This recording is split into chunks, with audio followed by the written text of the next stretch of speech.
Juneteenth, and I will wait for folks to get in here so that we can get started with today's live. Got a lot to talk about today. So, yeah, if you are joining on YouTube and Facebook, please make sure that you say hello because I can't see that you're going until you do, right? Hey, Alicia, good morning. Good morning. Good morning, Sandy.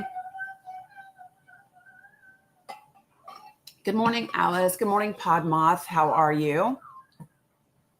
Good morning, Black Widow. Good morning, Lady MMQ. Hey, Allie Nicole. What's up?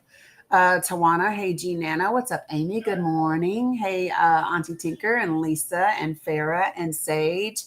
Thank you, Mary. Good morning. How are you? Hey, Kentucky Lady Renee. What's up? Ooh, that went fast. Ella Robinson, Penny G. Good morning, folks. Happy Juneteenth, everyone. Good morning, Grammy. Good morning, DJ 20. Good morning, Conchita. Hey, Farah, Sarah Cook. Good morning. Hey, Cheryl. A lot to talk about today, as you can see from all the graphics on the picture. Good morning, John. Good morning. Let me see who else. Hector, good morning. Good morning, Titus. What's up, Witch? Hello, the other Cheryl. I have like 3 Cheryls, I think, that I see all the time. Good morning, Brandy. Good morning, Renee. What's up, TT? Hey, yep, there's like 3 of you guys. Mila, I'm not doing. Leave each other alone. Don't start this early in the morning. Like, it's way too early.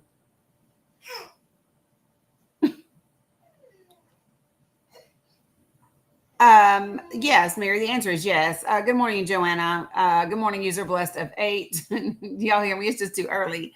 Good morning, P. Jones. Happy Juneteenth. Yes, he's up there. Good morning, Deborah Richards. Yeah, we're going to get there, and we're going to talk about quite a few things today, guys. If you don't see, I have a lot on the picture today. I don't know what I just did to my hair, messing with it, but it's okay, right? It's going to be what it is. Good morning, 2409. For folks that are new to this space, if you have never, ever been in one of my lives, put a 1 in the comments, please. Put a 1. Hey, Dirty Bad Bloggers, good morning to you.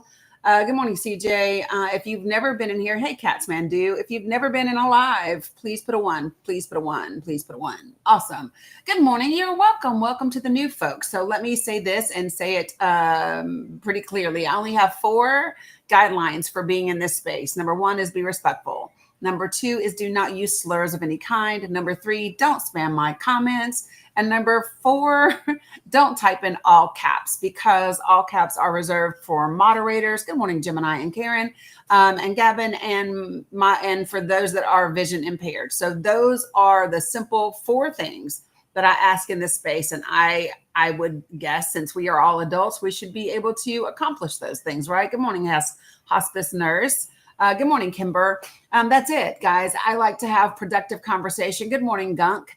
Thank you. And I find that, the most effective way to do that is to keep things respectful, to keep things civil, and then go from there, right? If you can't do that, you'll be muted or booted. We don't scream and argue. I mean, occasionally voices can get elevated, but, not in a mean or degrading way, right? So good morning to the other Karen as well. So I just like to level set so that people know what you're about to experience in here. Good morning, Judo.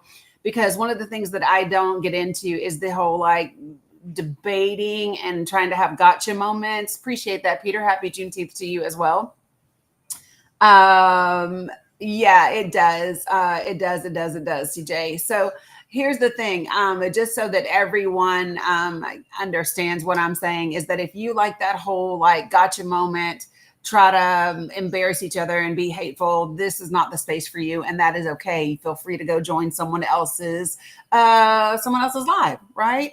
Because in this community, we enjoy discovering new things.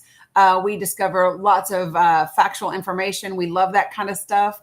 Good morning, Susan Reyes. And we just like doing those types of things, right? So we're going to do that today. And I'm going to tell you right now, I have a lot to talk about again today. Good morning, Athena. What's up, Jay Nice? Good morning, Mel Gray. Yeah, I'm not. And I'll tell you the only reason that I'm not surprised is because they go back before they go back before Judge Breyer tomorrow. So you know what I mean?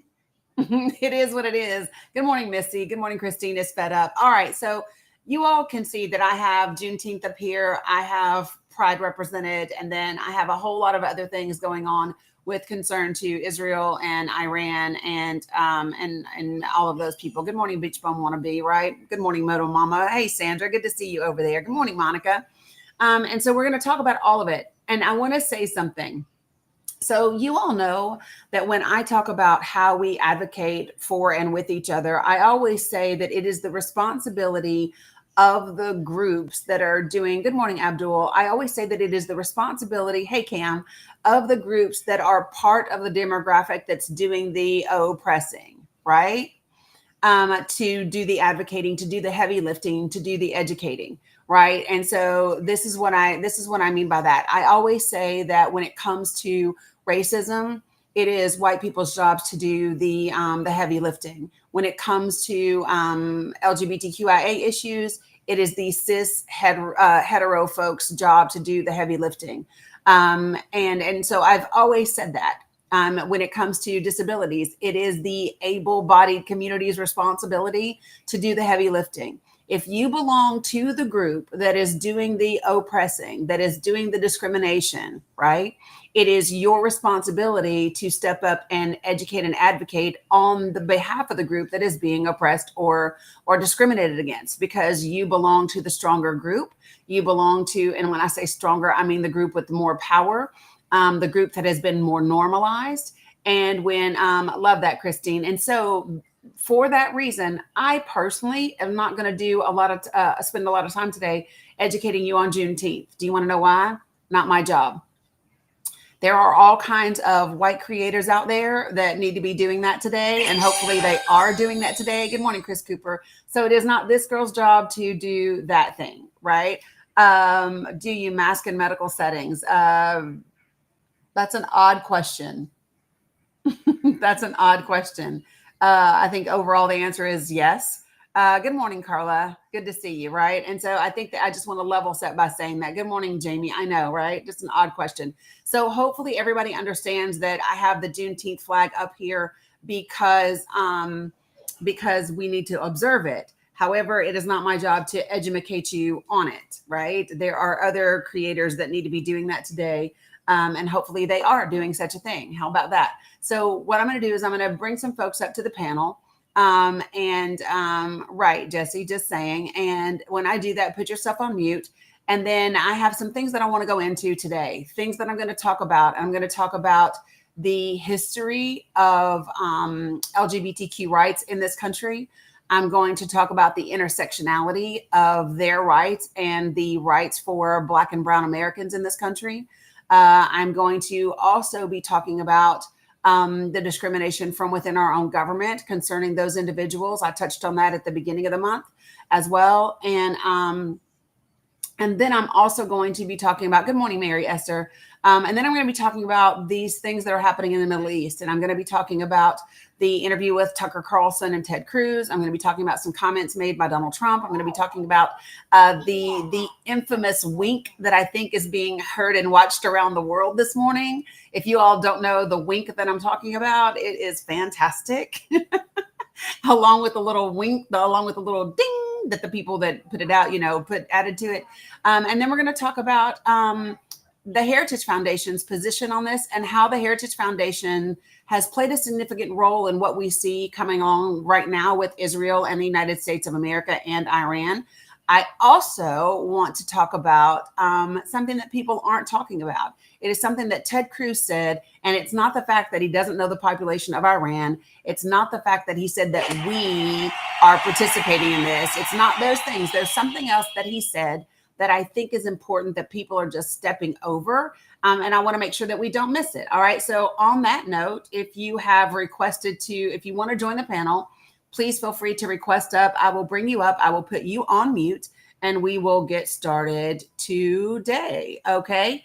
All right. So let me reset goals over here. Oh, let me do this. I will also put a link for folks that are on YouTube and Facebook. If you want to join the Restream link, right, and also ask questions and also get in on the conversation, I don't want you to be excluded. So I'm going to give you the ability to do that as well. So I'm going to take this link and I'm going to pop it in over here on YouTube. And then I am going to have someone else pop it over into Facebook. Good morning, Jen. Good to see you. Good morning, Alex. Good to see you. And Alexandra. I think I have more than one in here. Good morning, Julie B. Hopefully I didn't miss anybody else. Good morning, Tina Nicole. It's a lot, folks. So let me pop this in here. This is the last thing I need to do. And then we're going to get talking about some things, right? Now, if you were on Teacups Live last night and you heard me say this, you don't get to cheat and give the answer, okay? If one of you guys could grab that link that I just put in Discord, hey, Shorty, and throw it into the Facebook chat, I would be forever grateful. Thank you very much, people. What's up, Lala Linka? I see you over there. All right. So, hey, good morning, Ethan. Good to see you as well. So, buenos dias, Mr. Barrios. Good to see you as well. All right. So listen, folks. I guess I'm going to start. Good morning, Jamlins. I'm wondering, which side should I start on, the left side or the right side? The left side or the right side? Because there's a lot, right? Good morning, Tech Lady. Thank you, Amy. Appreciate you so much. Good morning, Jamlins. All right. Let me ask you this question. How many of you all know, good morning, Nancy G. Hey, Valerie Johnson. How many of you all know when the very first LGBTQ organization for the rights of those people was formed in the United States of America? Because we hear a lot of talk, especially coming from the GOP side of the house, that LGBTQ rights and issues, this wasn't a thing until, the 90s. This wasn't a thing until the 2000s. This wasn't a thing until whatever. So if you heard me say it before, don't say it. But if you haven't, just take a guess. MC Moore says the 70s. Yeah, I said this answer last night. So if you heard me say it, you don't get to say it. But if you don't know, please take a guess. When do you think the very first organization for LGBTQ rights in this country was formed? So Jesse James says in 1977, you were in a parade. Jesus First says the 50s. Moto Mama says the 20s. Kim says the 80s. Uncle Hippie Dan says 1783, early 80s. Hospice Nurse Shawnee says, yeah, babe. Well, your food's coming. I got you some eggs and bacon. Be here in just a sec, okay? Okay. All right. So Chris Cooper says the 60s. Actually, it was 1924. So I love this article. There is a really great article on Imagine That PBS, the organization that the Trump administration would not like for people to get news from anymore. But it is absolutely from 1924. And so I'm going to share this with you guys so that you can see what I'm talking about. Okay. So I'm going to turn I know, right? It's really cool. So check this out. I'm going to show you all this particular bit of information. And let me take this down and turn my camera around so you guys can see what I'm looking at. Boom. So this is from PBS, the American Experience. Appreciate you guys for hitting that gifting goal. And so December 10th, 1924, you had an organization that was created. Bear with me while I reset this, guys, for 1 second. But hey, don't touch each other, please. Okay, good. Thank you. That's amazing. Good job. All right. So the Society for Human Rights is founded by Henry Gerber in Chicago. The society is the first gay rights organization, as well as the oldest that is documented in this country. That's pretty astounding, right? After receiving a charter from the state of Illinois, the society publishes the first American publication for homosexuals, Friendship and Freedom. Soon after its founding, the society has to disband due to political pressure. So things that I automatically observe with that particular thing is, number one, I love the name of the publication, Friendship and Freedom. It's always amazing to me how the language used to target LGBTQIA individuals is so hateful, so harsh, so derogatory. And everything that I've ever witnessed coming from this community has always been about love and acceptance and inclusion, friendship and freedom, right? That's to me, that's just a name in itself. The other thing that stands out to me is the name of the organization. The organization was founded in Chicago, right?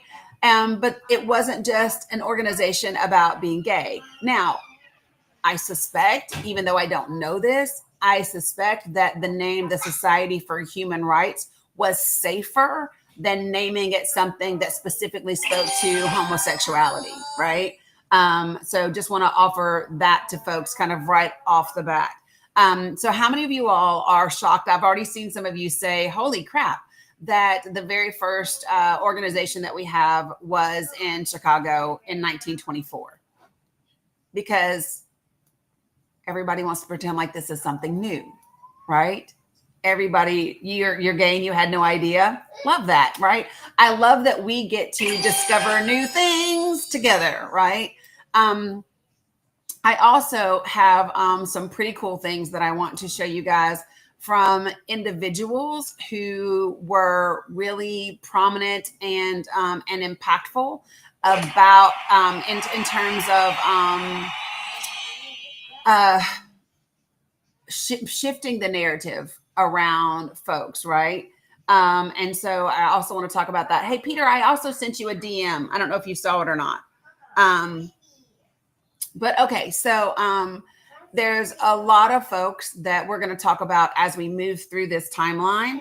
Yes, I can, Sandy. Thank you very, very much.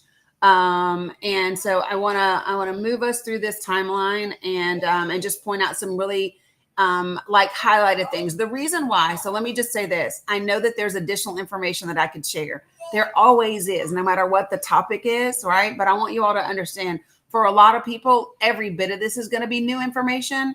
And so what I want to do is, good morning, Honey Graham. Good morning, Sherry, is introduce information that is kind of high level, but good information, also that people can digest and that it's not too much all at once and getting into the nitty gritty. Hey, what's up, Michael? Right? Good morning, SoCal. All right. So next, 1948. Listen at this. In 1948, Alfred Kinsey publishes, hold on, I'm going to put this back in my backdrop so everybody knows what we're talking about when they fly up in here. Good morning, Tara. And so biologist and Schmeck's researcher Alfred Kinsey publishes a book. It's a document, and it's called Sexual Behavior in the Human Male, end quote. Now, here is the part. So Facebook and YouTube, I know that you can see it. So, hey, Gabriel, good to see you. Or is it Gabrielle? Gabriel. Yep. I had to look at the picture and make sure how I was pronouncing it. Okay. So I want to ask you all this, because this statistic actually floored me. All right. So listen, he's a biologist and he's a sex researcher, right? His name is Alfred Kinsey. This is 1948. And in this book, in this publication, he concludes that homosexual behavior is not restricted to people who identify themselves as homosexuals. Now, he actually has discovered in this research that a certain percentage of men who do not even identify as homosexuality, what's up, Lynette, but just a percentage of men have enjoyed homosexual activities at least once, right? Okay, well, Peter, it was just me asking you the name of your firm. That's it. I was asking you the name of your firm, and I figured you'd rather give it to me in DM rather than out loud in here, right? So yeah, if you want to shoot it to me, that's awesome. Okay, so check this out. I want you to guess what percentage of men Alfred Kinsey found in his research had enjoyed homosexual activities at least once. What percentage of men do you think that is? So Nisi says 20%, somebody says 50%, 40, 46%, 80%, 90%, 20%, 12%, 30%. Yeah, there's a lot of those. Okay, 76, 38. So the number is 37%. The number is 37%. So about 4 out of 10 men right, who don't necessarily identify as homosexuals have enjoyed homosexual activities at least once, right? And I found that number to be interesting. And I wonder sometimes if it is because that has happened and because of the stigma that we have around Diane, it doesn't distinguish that here, because I didn't look at the entire research. It just this is what it says. From his research, Kinsey concludes that homosexual behavior is not restricted to people who identify themselves as homosexual, and that 37% of men have enjoyed homosexual activities at least once. It doesn't give me any other qualifiers in this PBS publication, and I have not read the entire publication from Kinsey, so I don't know that. But let me say this, right? One of the things that I wonder is if the targeting that we have of gay men partially derives from this number, from the fact that we have 4 out of 10 men who have engaged in these activities at some point in their life at least once, and we also have a country that has a lot of stigma, a lot of religious persecution around this particular thing. And I wonder if that's where it comes from. Because sometimes when we do things, or when we are things that society stigmatizes, or that we have shame for, we target other people who participate in that activity, right? And so part of me wonders if this number is also one of the reasons why we have the level of, right, the self-loathing, the shame, right? I'm wondering if that is why we have some of the hatred that we do towards these, towards this particular group of people. And I'll say this too, right? As I sit back and think about this, especially I feel that way because it tends to be tied to religion, right? And it's not just Christian religion, although that is a big one here in this country, right? But it's several religions that feel this way about LGBTQIA individuals, right? And right, to be taboo is a social construct. And so I wonder sometimes if, because when we talk about our core values, right? Hey, Belladonna, when we talk about our core values and our value system, those are the things that define who we are. They represent our identity as a person, and our faith tends to be one of the core 5 that you can't change, right? The only person who can change that is themselves, right? The only person who can do that, right? And so it's interesting to me that there may be this correlation between them, right? What's up, Chelsea? Hey, Linda, good morning. So anyway, now I think this thing is important to remember too. So we know that in the 1940s, psychologists and psychiatrists considered homosexuality a form of illness, right? And so the fact that 4 out of 10 men enjoyed homosexual activities at least once in their life may surprise conservative notions about sexuality, right? Good morning, Melissa. What's up, Tony Key? And so again, it's interesting. Now, that's something that I also want to talk about when we talk about the demonizing or the demonization of homosexuality as a form of illness, and where that comes from, and the monetary driver behind that, right? So you all remember subscribers, I think it was like 2 weeks ago, we sat together and we watched Pray Away together, right? And oh, you're welcome. Appreciate you. Thanks for subscribing, Shorty. So we watched Pray Away, right? And when we watched that, there was a lot of conversation about a particular group of psychologists and psychiatrists who basically partnered with these religious organizations, right, that were focused on conversions or praying the gay away and all of those types of things. And it came to be kind of a business transaction, right? These psychologists and psychiatrists would have people that brought their loved ones to them, maybe their children to them, because, oh my God, they were gay and they needed to get it out of them. And then those psychologists and psychiatrists refer those people to the conversion camps and vice versa. So they were basically kind of feeding each other. Yeah, it was a very enlightening documentary, right, Gavin?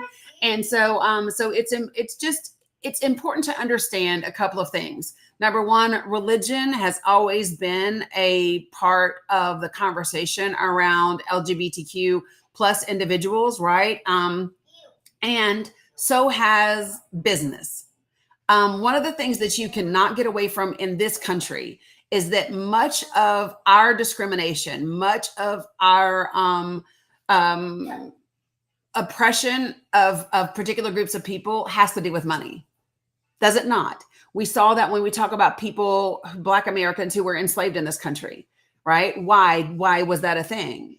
Because of free labor, right? Because of free labor and the value, and it added money to things, right? So, oh, Papa J, as many times as I want to. As many times as I want to. If you don't like how many times I say the word right, then just look. Here's what you do. You just take your finger, Papa J, you put your finger right here on the screen, and you just go swoop, and then you leave my live, and then you don't have to hear me say right. That's it. It's really easy. It's probably how you got to this live, right? You were just swooping through something else, and then you landed in here. And if you don't like how many times I say right, you can just take your finger, put it on the screen, and swoop, right? There you go. There you go. Hope that helps in case you got lost and can't find your way out. Okay, moving on. It's so funny to me. Oh, thanks, Neto. I appreciate that. It's always funny to me what people choose to take issue with. Some people use the filler right? I happen to say right a lot. And I think one of the reasons I do that is because oh, I love that for you, that you're doing that, Chellies. But so one of the reasons I have a filler as right is because I do it as a what we call a trust checker, right? So when I say right, it is me ensuring that you're coming along with me, and that you are agreeing with what I'm saying, or you understand what I'm saying, and it gives people an opportunity to say, well, wait a minute, I don't know about that, right? Right, Cheryl. It leaves space for questions. And so, yeah, we do need a right sticker. So those are the things. That's what I do. And what I find is that most people don't find an issue with it. I think most people, sounds good, Chelly. Most people just find it as a way that we're all going along. Yeah, I'm verifying that we're all going along this journey of information together. Right. Basic psychology. Thank you, Simon. I'm glad to see that other people understand how it works. Papa J, maybe, you missed that. Yep. It's a check for understanding or questions and bringing everyone along in the conversation. Absolutely. It is helpful for people who don't know when to chime in. It's, for me, I find it a good way to say right. And then if people say, I don't know about that, then that's a great way for you to say, I don't know. What about this? And then we can go on with the conversation. Oh, yes. Yes, Sharon. He literally said, how many times can someone say right? I don't know. As many. I mean, if you would like to, stay in here and count them. If you don't want to count them, take your ass on to another live. That's all you got to do. Right? I'm just saying. Whatever. It's just so weird. It's just so weird how people do that. It's just so weird. I'll tell you what, count them. And the person who guesses how many times, I don't know. Anyway. Okay. So I do want us to go back to the point that I was making.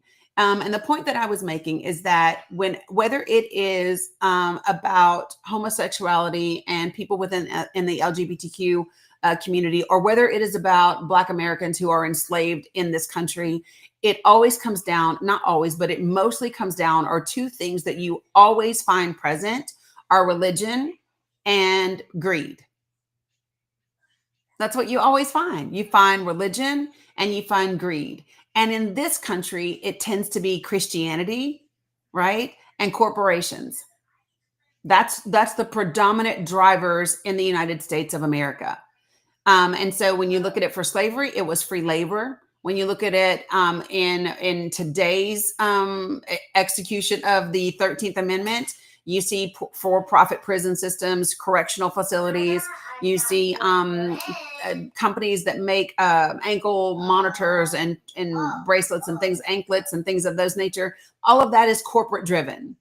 And all of that is also driven not only from the devices and the facilities, but from the work being done within them. And that includes detention centers. Absolutely. Right? So that's just an observation. Lady Time, nobody was discussing who runs the planet. And I'm going to ask you to do me a favor and don't come in here with anything that even remotely resembles anti-Semitism. Okay? Now, if you want to have...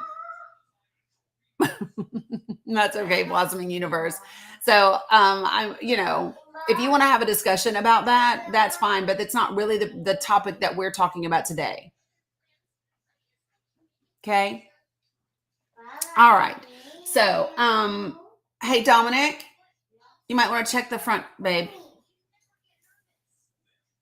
Right, Melissa. They want everybody else. Well, I don't think hating on Christians, I don't think that observing that the predominant religion in this country is Christianity is hating on Christians. Good morning, Boogie Down. That's not hating on Christians. That's a fact. So tell me a thing. So lady, what is your name? Let me find you again. Lady Time. So let's do this. Can you name for me in the United States of America another religion that was used to justify the enslavement of Black Americans? Can you tell me another religion? What was the religion if it wasn't Christianity? Can you name for me the religion that was used to support the enslavement of Black Americans in this country? I'll wait. No, ma'am. I ask you a question. You don't get to deflect.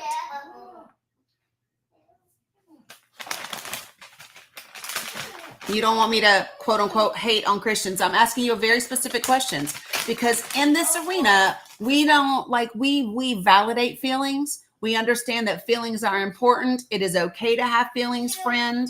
But what we don't do here, friend, is ignore facts just to go with our feelings. What did I tell you about doing that? You already know, girl, right? So yeah, friend, that's how we do things here. Dominic, come get yours, babe.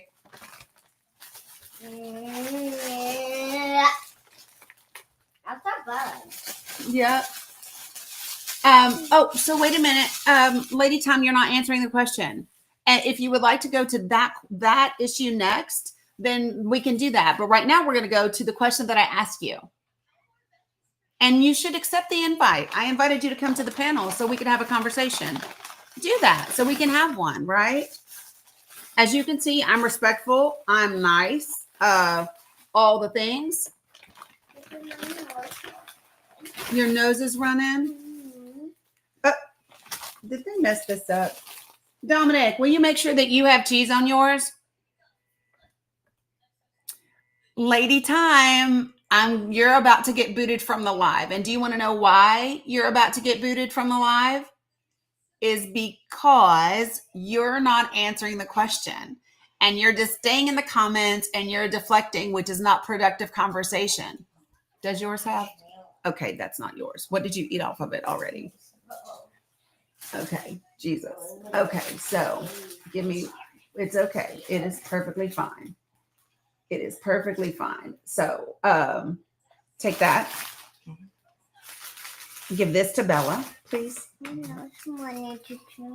Okay, I know you said your nose is running, baby. Give me 1 second, because I am right, Uncle Dan Hippie. That's what I want to know. Yes, love. Yes, love. Yes, love. Okay, Dom, wait. I just want you to help your baby sister put this over there so she can eat it, because I don't want her to drop it if she carries it. All right. Why don't you think I can't drop it? Because you're 11 and a half. Okay, go ahead. Wait, do you want yours on the couch? Yeah? You're bacon and eggs? Okay, get over there. Dominic's got it for you. No, my nose running.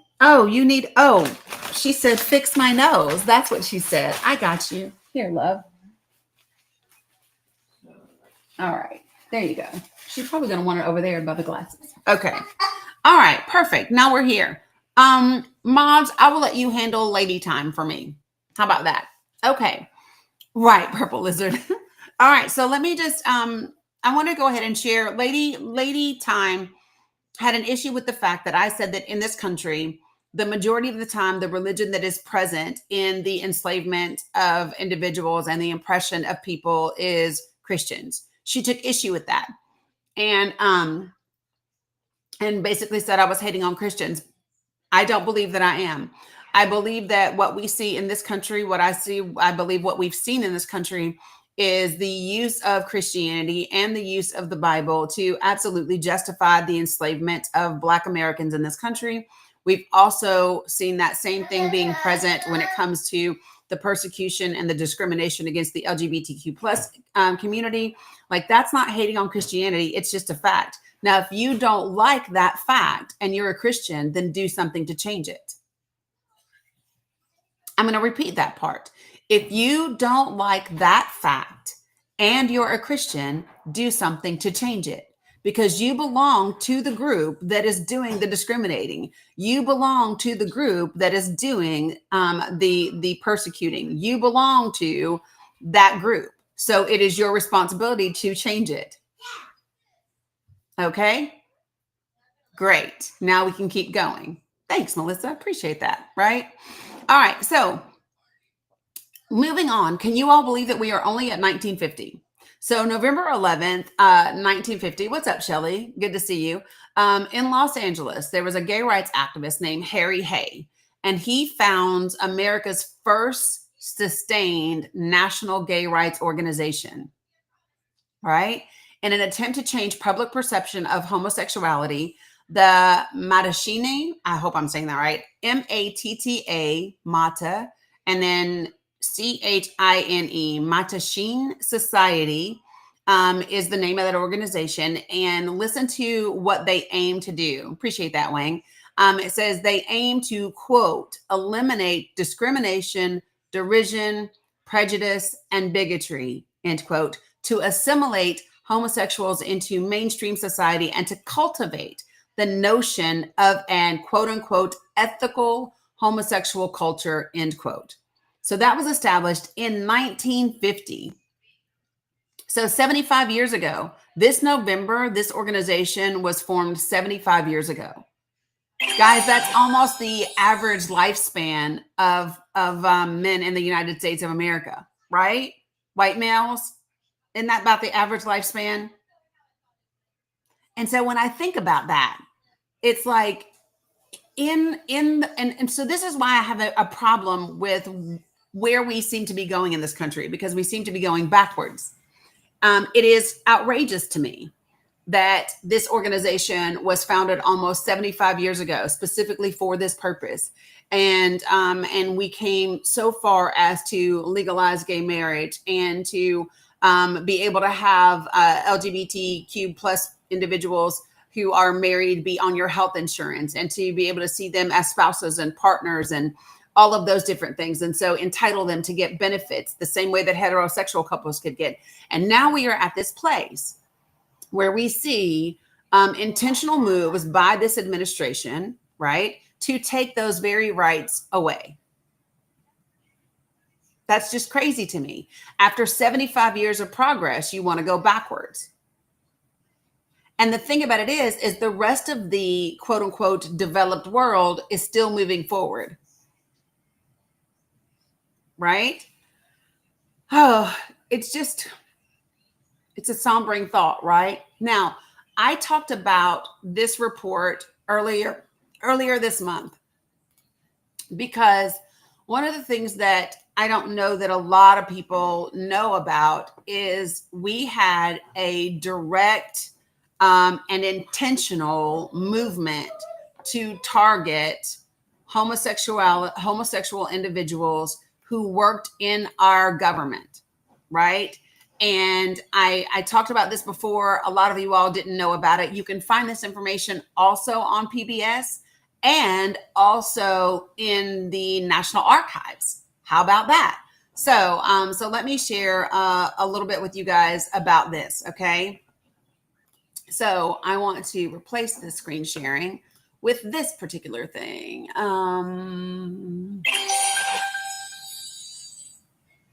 I have so many things to share with you all. Holy jeez. So I'll share with you the one that's in the National Archives. Okay. So here's what we know is that in December 15th of 1950, right? Yep, there were lavender marriages, Mike Glover. But check this out. There was a Senate report. Good morning, Carla. There was a Senate report that was titled, quote, Employment of Homosexuals and Other Sex Perverts in Government. So that means there was a committee put together in order to get the Senate to do research for this report. And this report is distributed to members of Congress after the federal government had covertly investigated employees' sexual orientation at the beginning of the Cold War. The report states, since homosexuality is a mental illness, homosexuals, quote, constitute security risks, end quote, to the nation because, quote, those who engage in overt acts of perversion lack the emotional stability of normal persons, end quote. Now, the part that I find absolutely outrageous about this is when they say those who engage in overt acts of perversion. Do you mean like the member of the South Carolina House who just got charges for child porn? Do you mean those types of acts of perversion? Good morning, Wawa. Do you mean the acts of perversion where he was caught going to another country and having schmecks with young girls? Do you mean that? Do you mean the acts of perversion that Madison Cawthorn was telling everyone about that the Republican Party engages in? Do you mean those acts of perversion? Because those are a real thing, right? So this is where it gets really crazy. So this was actually referred to as the Red Scare. Okay, so listen to this. Over the previous few years, more than 4,380 gay men and women had been discharged from the military, and around 500 were fired from their jobs within the government. The purging became known as the Lavender Scare. Okay, now listen. I just want you all to hear that, and I want you to think about it, what is happening right now. I want you all to think about what is happening to trans individuals who are in the military right now. Are we not doing the same thing? Currently, we are. It's the same thing. And what they are saying now is that because trans individuals in the military didn't have the quote unquote like integrity to be honest about who they were at birth, they can't be trusted to perform their duties. Keep in mind, many of them have been performing their duties for years upon years upon years. I just want to point this out. When we don't, hey, good morning, Mick. When we do not learn from history, it repeats itself. History does not have to repeat itself if we learn from it. If we do not learn from it, then we repeat it. Are you a real person? No, you're not. I'm going to give you a chance, y'all guide. I'm going to give you one chance to join the panel. If you don't, then you'll be muted.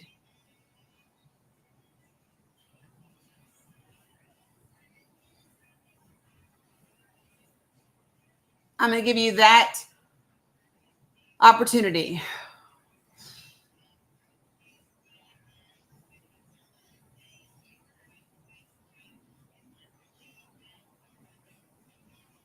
You know what, Shelly? So this is what I say and you're right, education is key. I take that a step further because we have lots of education happening, right? But it's accurate education that is best. It is non-discriminatory, right? Oh, no, there's y'all guide. How are you? I'm fine. Good morning. So you made a statement in the comments. Right, yes. Okay, and can you share it with people just so everybody knows what your comment was? Right. Can you share? Can you repeat your statement that you made in the comments?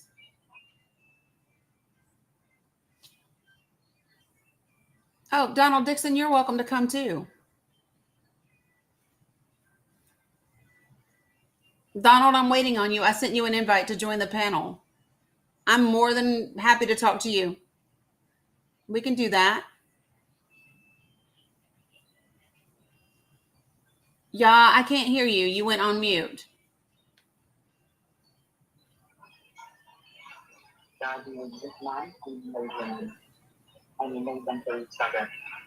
I can't hear you.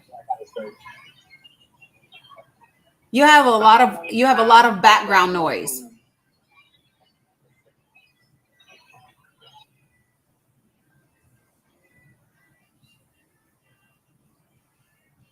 So they have a lot of background noise. Let me tell you, the statement that they made was that God made man and he made woman for man, I believe was the statement that I read.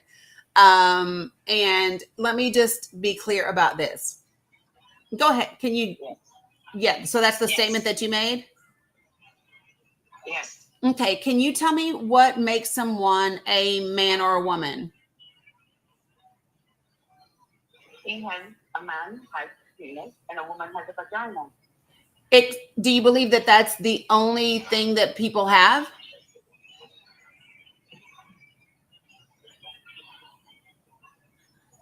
A female is supposed to be a female and a man is supposed to be a man. Well, you say that, right? But okay, well, let me ask you this first. And do you believe that? Do you change yourself? Why do you change yourself? No.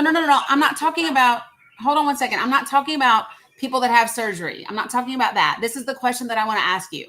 So first, I want to make sure that we are talking about the same thing. So you said God. So you're saying that there is a supreme being that creates all life. Is that? Surely is. There's no doubt. Okay, perfect. Okay, perfect. So this is my question. If God, the God that you're talking about, your God, creates all life, can you? God. Oh my God. No, you can say our God, but there are other people who don't believe in your God, right? So I'm specifically going to talk about your God because I'm talking to you, right? So everybody might not believe what you believe, and that's fine, okay? But so the question that I'm asking you, because you said that your God creates all life and that your God creates only males and females. Yes, I want animals. Okay, so can you explain to me why there are approximately 6 million people in the world that aren't either male or female? Can you explain to me why God created genetic curse on the family bloodline? Well, who decides that they're cursed? And can you tell me where the Bible says they would be cursed?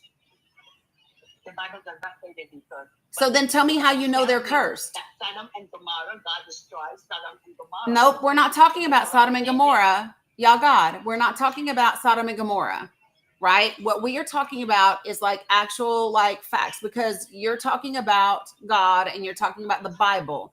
And so my question to you is, there are approximately 6 million people in the entire world who are not either male or female. They either do not have the common genitalia, or they don't have the common chromosomes, or they have a mixture of both. Like there are approximately 6 million people in the world that aren't that way. So no, but this is my question. This is my question. Okay. My question to you is very simple. If God creates everyone, right? So then why, and you said he only creates male and female, but he created all those people as well. The bloodline, the genetics. But tell me where you're basing that on in the Bible. Okay, you can tell me this. What can a woman with another woman do for society? We're going to stay. No, we're not going to pivot. We're not going to pivot. I'm going to ask you very clearly where in the Bible you get that some people before they are born are cursed by God to not either be male or female. And on what, and for what reason, and for what reason, and for, nope, this is my question. I'm asking you where that is in the Bible. That is not in the Bible, but I would say. Okay. Because I know my friends that I have people that I know that we date, and there's something wrong with them. Except there's nothing. So this is my thing. You are inserting something into the Bible that's not there. So that's your opinion. It's not biblical. God didn't say that. It's you saying that. That's you. You should know what is right from wrong. No, ma'am. No, I'm using your standard. Your standard is the Bible. Your standard is Christian. But that's your opinion. But what we've already established is that there are about 6 million people in the world who do not meet the biological and medical definitions of male or female, right? What we know that to be a fact. And so, and you already said that God creates all life. So my question to you is, if there is something, and if we want to talk about all life, we could really go into Mother Nature, if you would like, because in Mother Nature, right, where God creates all life, there are animals that God created that actually can change their sex from one to the other. There are animals there are animals that God created that are asexual. No, but God made them to change. Yeah, but that's okay because God made them to do that way. Well, God made human beings. We just said that. So wait a minute. You're saying that it's okay because, listen, here's what I understand you to say. So let me just, guide. Hold on one moment. What you just said to me is, well, that's okay in animals because God made them that way. But you're saying that in order for that to be the case in human beings, which are also animals, by the way, that somehow they have to be cursed, even though it's not in the Bible that they are cursed. Human beings are far from animals. No, human beings are animals. No, I don't believe that. Okay, well, what are we then? Because are we not mammals? We are mammals. Okay, so are mammals animals? If you want to say that we're animals, no, I'm not saying it's not. Do I want to say that mammals are animals?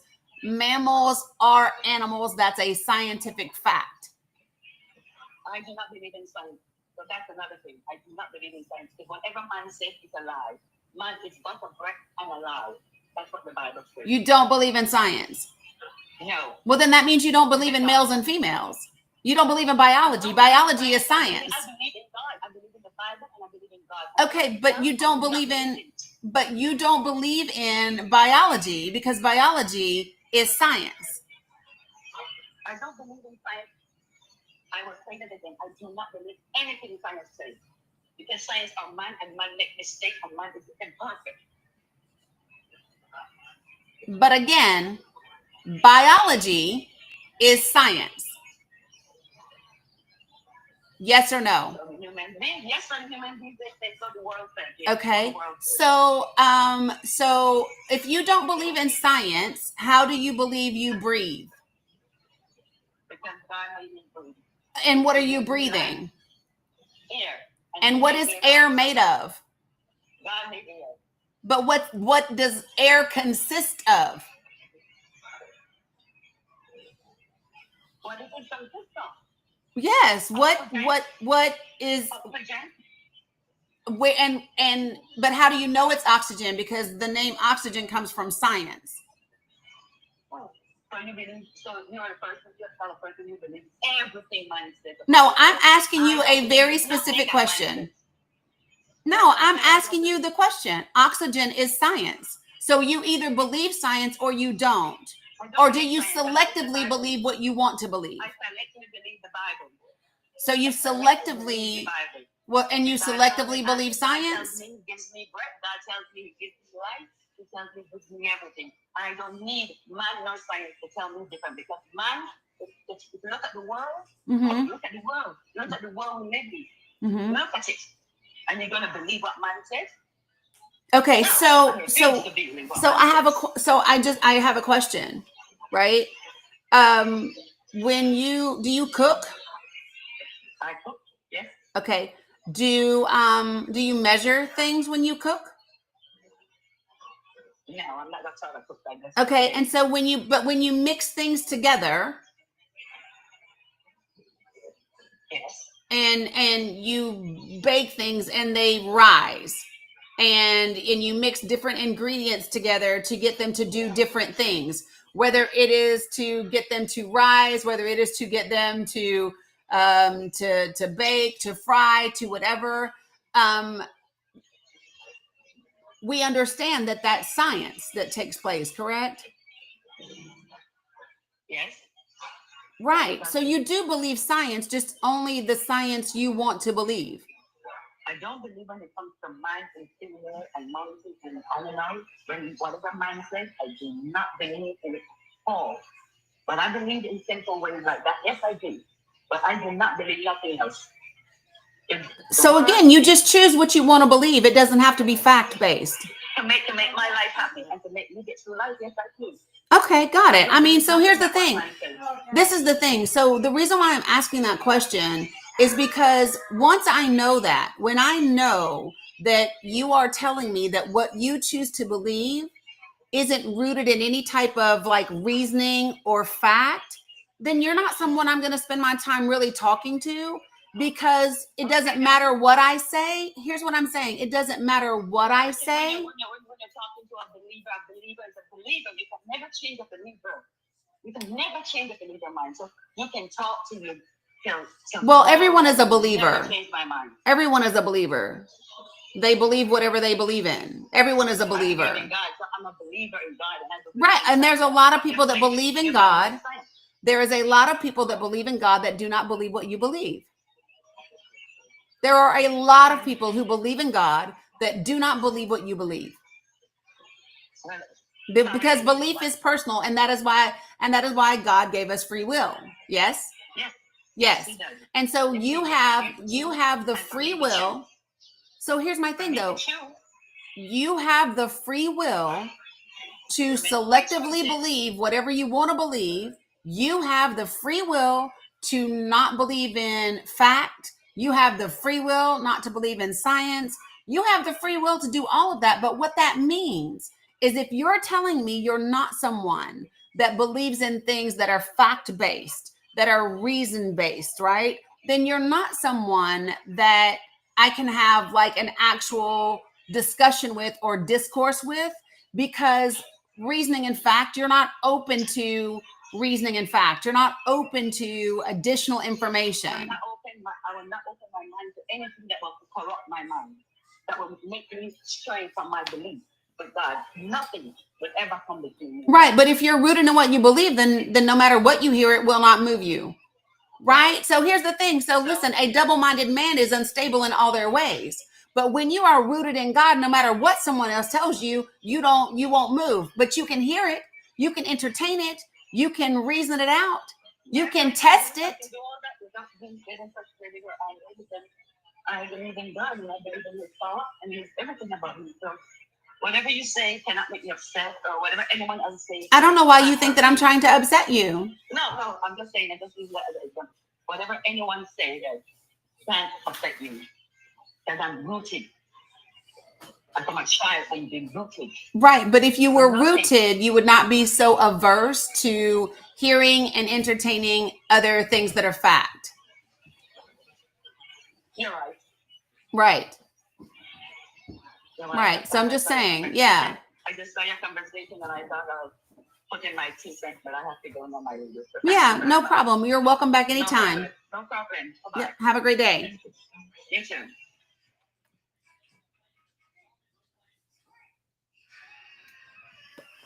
Give me a second.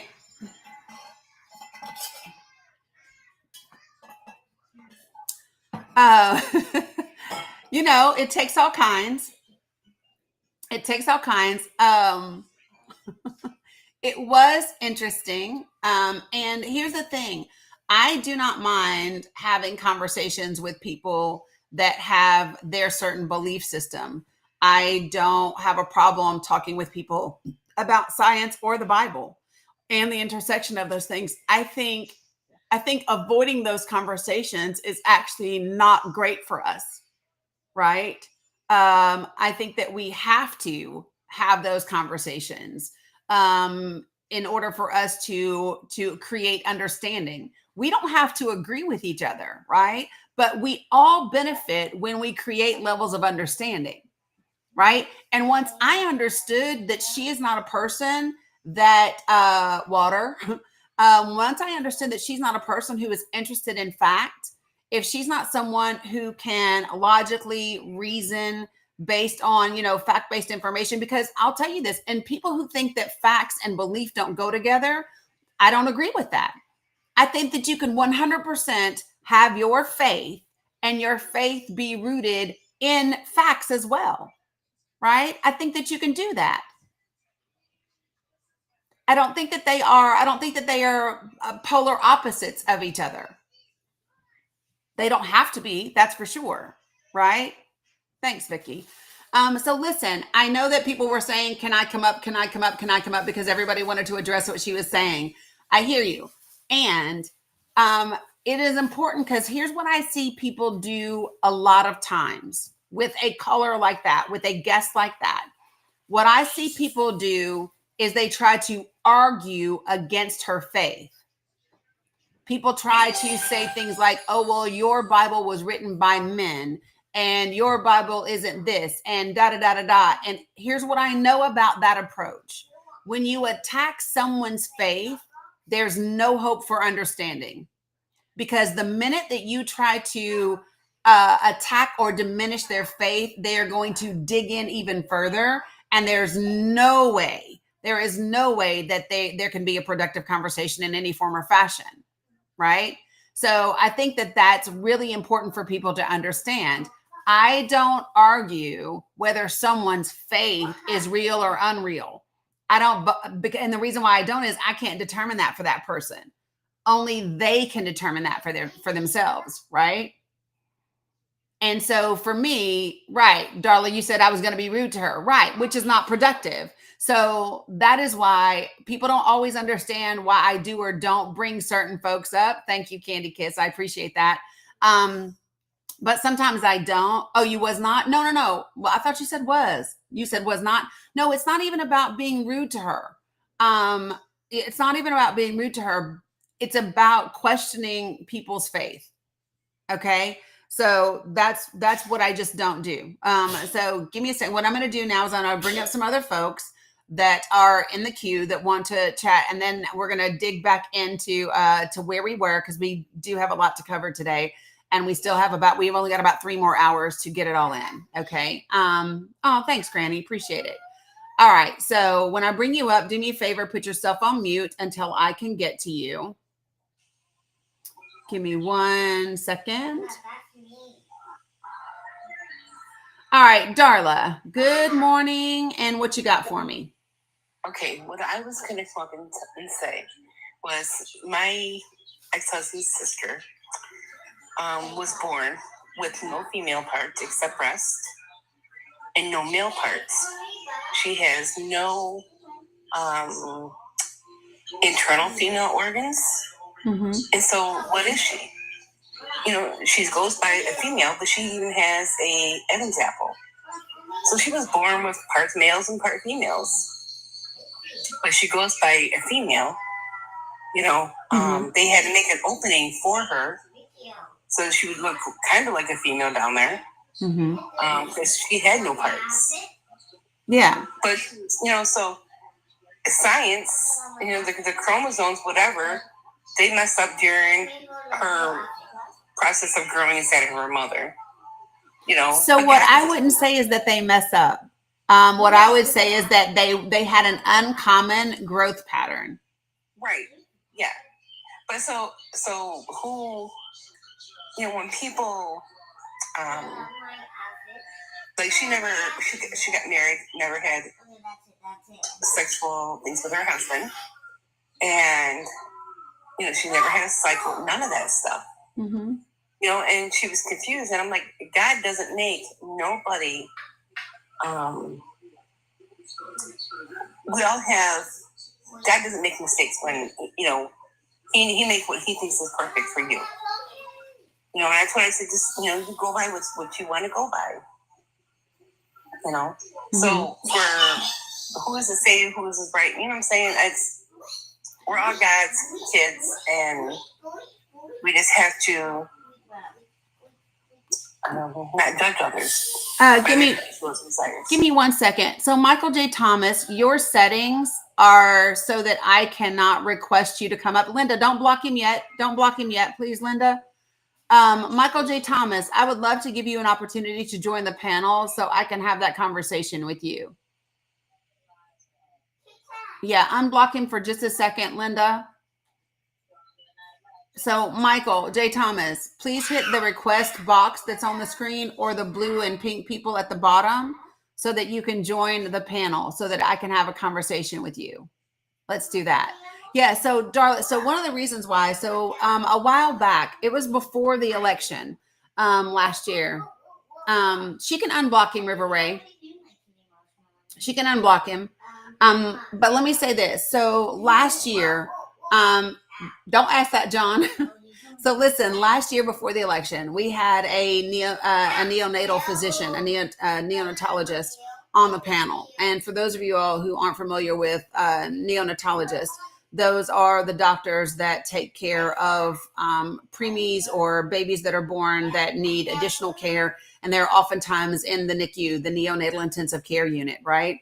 My granddaughter spent 91 days in one of those. And so I listened to him as we talked about this very thing. We were talking about intersex individuals. We were talking about DSD individuals and the fact that people do not oftentimes just automatically fit into the common categories of male or females that they tend to assign at birth based on biological development, right? And so he said, and he was the first person that I heard him say that they don't follow common growth patterns, right? And that's the part where I learned to understand. So what we have is things that are common. It is common, right? Most of the time for people to be born with XX or XY chromosomes and either male or female genitalia. That's common. But we have lots of other things that are not common. And so one of the things that even people who are allies, right? So like even with you describing your cousin, becoming very aware of our language is helpful because when, thank you, Linda, amazing. So like, even when you said, they, what did you say? Oh my gosh, it was a word that you used. You said they didn't form the right way, right? And right. you used neither male or female parts. Right. She said messed up. Thank you, guys. She said messed up. You said that they messed up during growth. And here's the thing, they didn't mess up. And I don't even like abnormal. So listen, she said messed up, but this is what that physician taught me in that one day on my panel. He taught me to say that their growth formation wasn't common. It was an uncommon growth formation. That is not messing up. That is not a defect. That is not a mistake. That is not a mutation. That is a development that is uncommon. Uncommon does not mean negative. Right. And I didn't mean to say it was like. I know what you meant, but that I'm taking an opportunity because there's so many people in here that I want to make the point to everyone, and it's where we become very mindful of how we speak and the way that we say things, because it reduces the stigma that other people hear, right? Because when people hear messed up, they hear something's wrong, right? And so so that's why I said, as soon as I heard him, I said, "Ooh, I love that," because it was uncommon. Hey Doris, good to see you. And so I wanted to share that with you. But yeah, that's exactly the point. The same day that he was on, it was crazy because we actually had someone on the panel who was in the audience who has Turner syndrome, which is a it falls under the categories of DSD or intersex.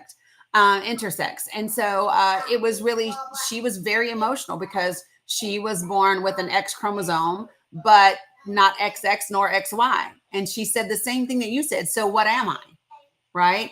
And so what they do is they just choose, because we have a societal construct in which we say on people's birth certificates, they choose either male or female. And because that is the way our society functions, then they choose that at birth. But there are other places in the world where they do not do that. They do not identify someone as a particular sex. Right. And so I just think it's important for people to understand that that's not always the case. So, but yeah, no, I appreciate you. Well, I thank you so much for that, and I love watching you. You're very educational. Well, thank you so much. I appreciate that. Carmen, you either have to type in English so that I know you're not saying things that are not great, or leave. Give me 1 second, Jen. Hey, is it Sherry or Cherie? Sherry. Sherry. So you were talking about mutation. Yeah?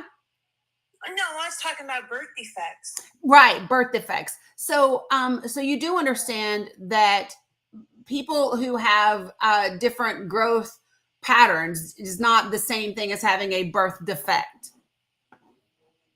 Well, it's a birth that is not normal. But that's not a defect.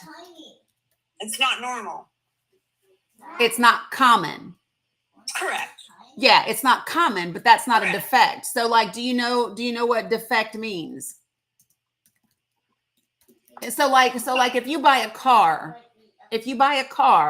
and your car has a defect, they recall the car so they can fix it, right? Right. Right. We don't recall human beings because human beings are not defective. They're just different. No, they're doing that to themselves. Who? They're going in and changing themselves. They're making a personal choice to No, do ma'am. those things. No, ma'am. So again, maybe you didn't hear the first part of the conversation. There are 6 million people approximately in the entire world. Okay, I heard that. Okay, hold on. Who are born exactly as they are and not common, right? So those people that are born with an uncommon biological anatomical makeup are not defective human beings.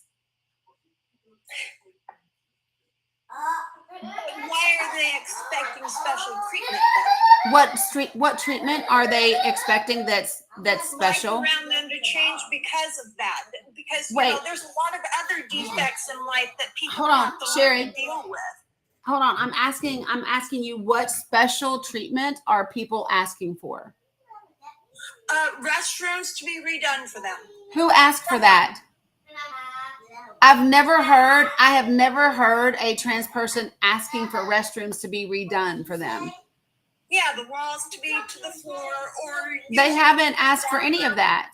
I've heard, yes. No, ma'am. Here's what I've heard. I have heard politicians talk about not allowing people in restrooms. What I heard, so like I have a cousin who is trans, and I have friends that are, and so here's what I've heard them ask for. I have heard my friends and people in my life that are LGBTQ plus, I've heard them ask for people like you to just mind your business and not worry about where they go to the bathroom. It is my business when I go into the bathroom and that I feel safe. Right. It so is a woman's bathroom. And here is my thing, right? Here's my thing, Sherry. In your lifetime, have you seen women be attacked more by men or by women? People who identify as women. Attack? What do you mean attack? You said you need to feel safe. Right. So my question is this, right? Because here's the thing. If someone is a trans woman and they are going to use a bathroom, that means that they identify as a woman. So that means that person also wants to feel safe when they go to the bathroom. This person believes that they are a woman. They identify as that. So for them, their greatest threat, just like yours, are men, not other women. So my question to you is, right? Have you seen for women, who is a greater threat to the health and well-being of women? Is it other women or is it men? I believe it's men. Great. So if someone believes themselves to be a woman, then they would also be just as scared of men as you are. Yes? I'm sorry, but you can't just go around saying, I believe this today, and then I believe something different the next day. It seems to be really an issue. So, Sherry, can I ask you a question? So Yes. Today, I believe that I have black hair. Tomorrow, I can believe that I have red hair. Why does it matter to you? And it was the pivot. The pivot was very strong. I know, and I don't need the stuff shoved down my throat. I love this conversation. Sherry, explain to me, who is shoving it down your throat? Who's talking about? Who's talking about? Need a special parade. No, hold on, Sherry. Ask me that. Sherry, I can absolutely answer you that. And if you were here and listening, you would know. But before we go all the way there, you said shoving it down your throat. So, yes, Sherry, I don't need to hear about your so sexuality. here's my question, Sherry. I don't care. Sherry, why do we have to have a Christmas parade? Why? We're going to do this all the way. Okay. Right. So we're going to take it down a notch. Right. Sure. Okay. So why do we have to have a Thanksgiving Day parade? Because if I'm Native American, I absolutely don't need you to shove Christopher Columbus down my throat. So can you tell me why we have to have a Thanksgiving Day parade in this country where indigenous people had their entire lives destroyed by Europeans? Why do we have that in this country? I don't want you to shove Christopher Columbus down my throat. No, ma'am. Nope, you don't get to do that, Sherry. This is the question that I'm asking you. Nope, we're going to do this because this is what you said. You said you don't want it shoved down your throat. That's what you said. And when I asked you, excuse me. Okay. When I asked you who was shoving it down your throat, the very next thing you said was, why do they have to have a parade? Right? You didn't answer my question. What I asked you... Because it has to be discussed all the time. And it seems to be that over emotional of that you need to be justified of how you feel. Everybody feels that way in life. That is humans. And you don't need to make a spectacle of yourself in the process. Sherry, who are you to decide how people get to display themselves? Like who anointed you? Wait, Sherry. I have my opinion. But here's my point. Just like you. Sherry, calm down and just listen for a second. I want you to just take a listen to what you said. You don't need to make a spectacle of yourself. Who are you? Yes. Who are you to decide, what's a spectacle? Right? Why do you get to say that? It's embarrassing. For who? It ain't you. Yeah, it's embarrassing to watch. It's not you. Don't watch.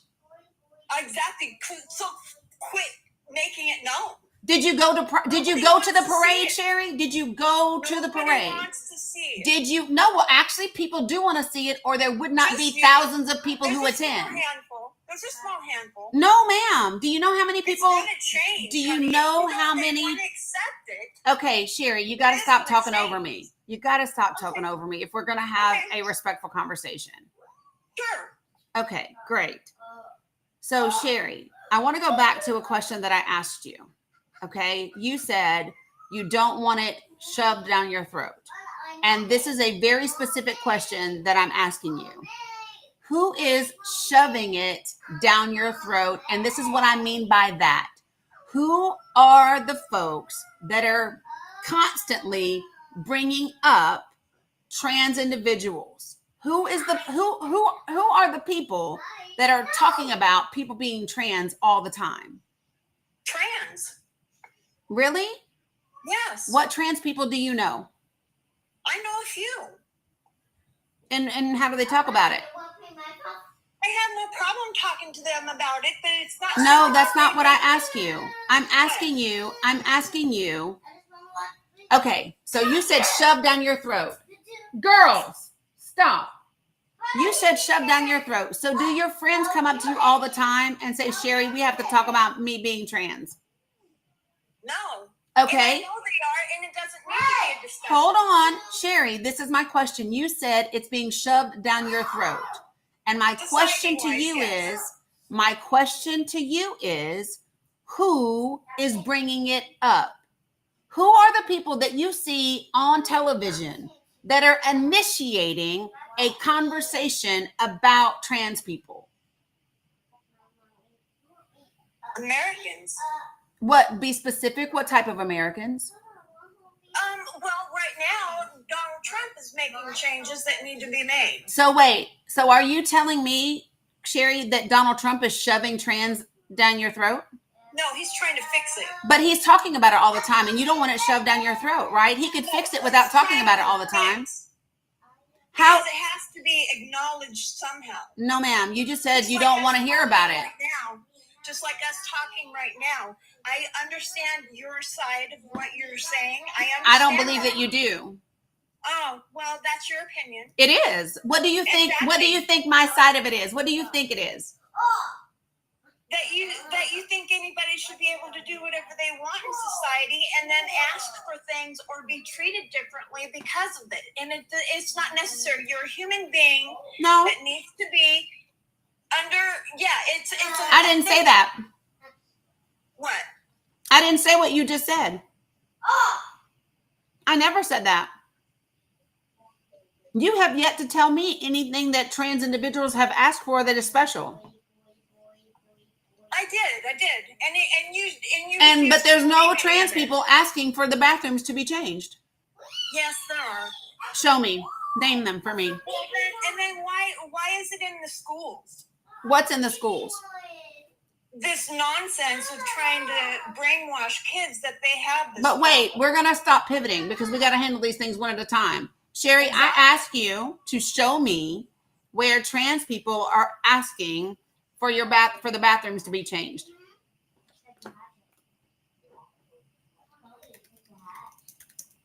No, that's why there's different bathrooms being built everywhere. No, ma'am. I asked you. Wait. Nope. I'm asking you a very specific question. You don't want to accept the answer. No, ma'am. You don't want to answer the question. Every trans out there. No, ma'am. Wants something special. No, ma'am. I'm asking you a question. Exactly. I'm asking you. The ones that are voicing it. Okay, so again, I'm gonna try this again. What I would like for you to tell me is what trans individuals. I just did, and you keep repeating yourself. Because you're not telling me. So please, can you please tell me where that comes from? Society. No, but where? I literally am Googling trans activists asking for bathroom changes, and there's nothing. There's nothing.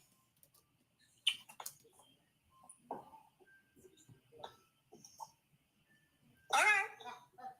Well, no, but you just said that trans people are asking. Building them. No, ma'am. Building them. No, Yes. you don't get. Sherry, stop. Listen, you don't get to claim something. You don't get to claim something. And when I ask you for a source for what you're claiming, you can't give it to me. When I tell you, and I will show you literally everything that I'm looking at, that there are no trans people asking for bathrooms to be changed. No, it's what I see is, for example, March 27th of this year, the North Carolina Senate proposes to enact a ban on trans people using bathrooms and any single-sex facilities. I don't see that being initiated by trans people. I see bathroom legislation being introduced by Republican representatives. I don't see a single trans person asking for legislation about bathrooms. All right. Well, but you just said that they were. No, I believe they are, but I'm not going to convince you of that. And that's my opinion, and you don't get to change So my what you're opinion. saying to me is you're going to believe It's not something gonna even change. though it's not a fact. No, it is not a fact in your head. No, it's not a fact. So that's fine. It's not a fact. You get Fucking that right. period. It's You get that okay. Let right. me just nope. Because here's what we do in the world that I live in. Let me just Right. in the world that I live in, Sherry. This is what we do. We literally look at facts, right? Nice. So when I look right here, they had a sit-in in a bathroom so that they could be allowed to just simply use the bathroom because they were banned from it. Right here. Right here. They just want to they just want to go to the bathroom. I don't see them asking for a bathroom to be changed. I don't see that. And matter of fact, look down here. Here's what you get. This is the Senate. These are GOP folks that are talking about bathrooms and wanting to change. Look at this. They just want to pee in peace. They just want to, look at that. They just want to pee in peace. Ain't that something, Sherry?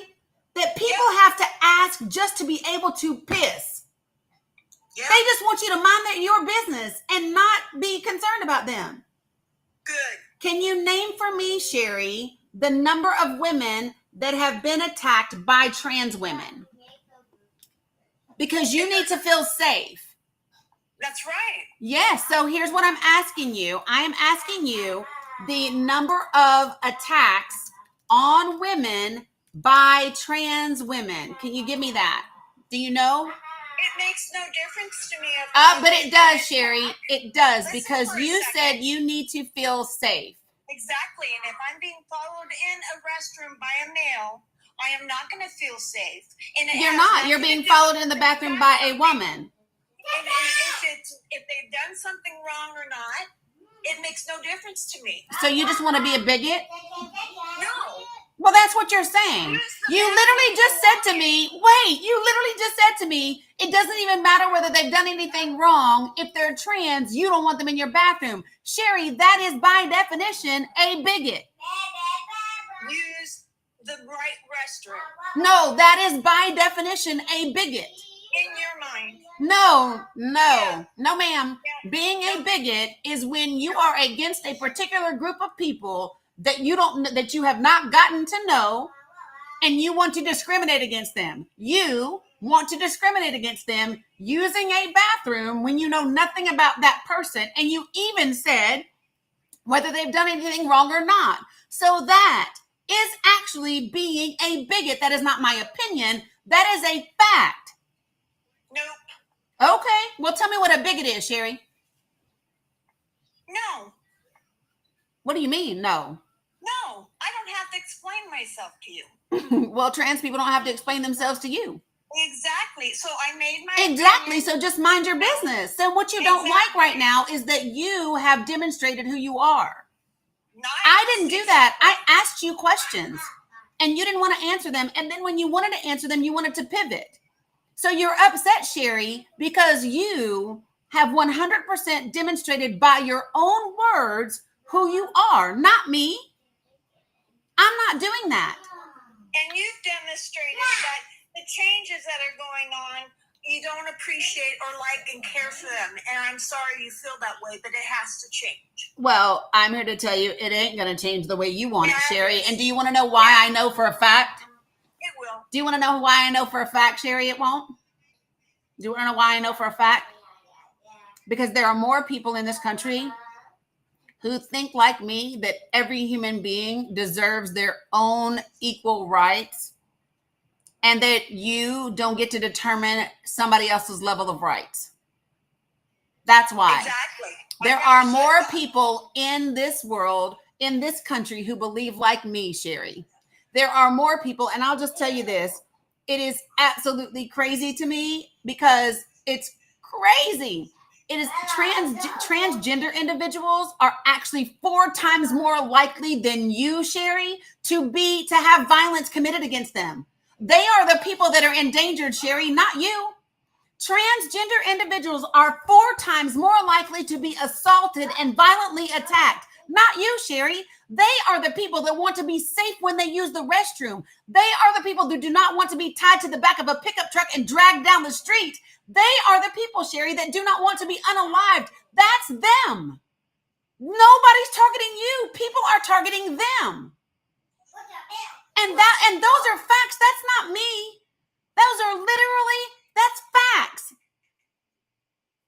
So if they were to keep this stuff, like, because I haven't discussed what my sexuality is with you. Because I don't care. I don't care either what yours is. So why do I care about a trans? Tell me. Why should I? You tell me why you do care. Why should I? Why they don't want you to care. Good. They literally want you to mind your business, go to the bathroom, take a piss, and leave, and they will do the same thing.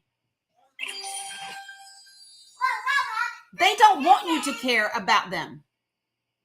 They in fact wish that Donald Trump and the entire Republican Party would stop talking about them, because they make up less than 1% of the population, and they are tired of walking around with a bullseye on their back for simply existing. They literally would love for everybody to stop talking about them. They don't want you to talk about them. They don't want you to care about them. They don't want you to look at them. They don't want you to be concerned about them. They want you to mind your business. Then don't bring it into my schools. Well, it ain't in your schools. Let me ask you this, Sherry. When's the last time you looked at your school's curriculum? Actually, it's not been too long ago. And it's the fact of that the counseling and the way that they are putting this stuff in these kids' heads at the age that they shouldn't even be talking about. So I'm asking you, Sherry. Disgusting. So you're telling me that you looked at your school's curriculum? I've looked at a couple different school curriculums. Right. So which school's curriculum did you look at, Sherry? That's none of your business. Well, you brought it up. I know. And it's because of you. Because you're not telling the truth, Sherry. Yes, I am. No, you're not. Yes, I am. And you know it. No, I know that you're not. Because if you were, you'd say the school curriculum that you look at. When is the last time you had a conversation with a school counselor, Sherry? A year and a half ago. Okay, I talked to one 3 weeks ago. Good for you.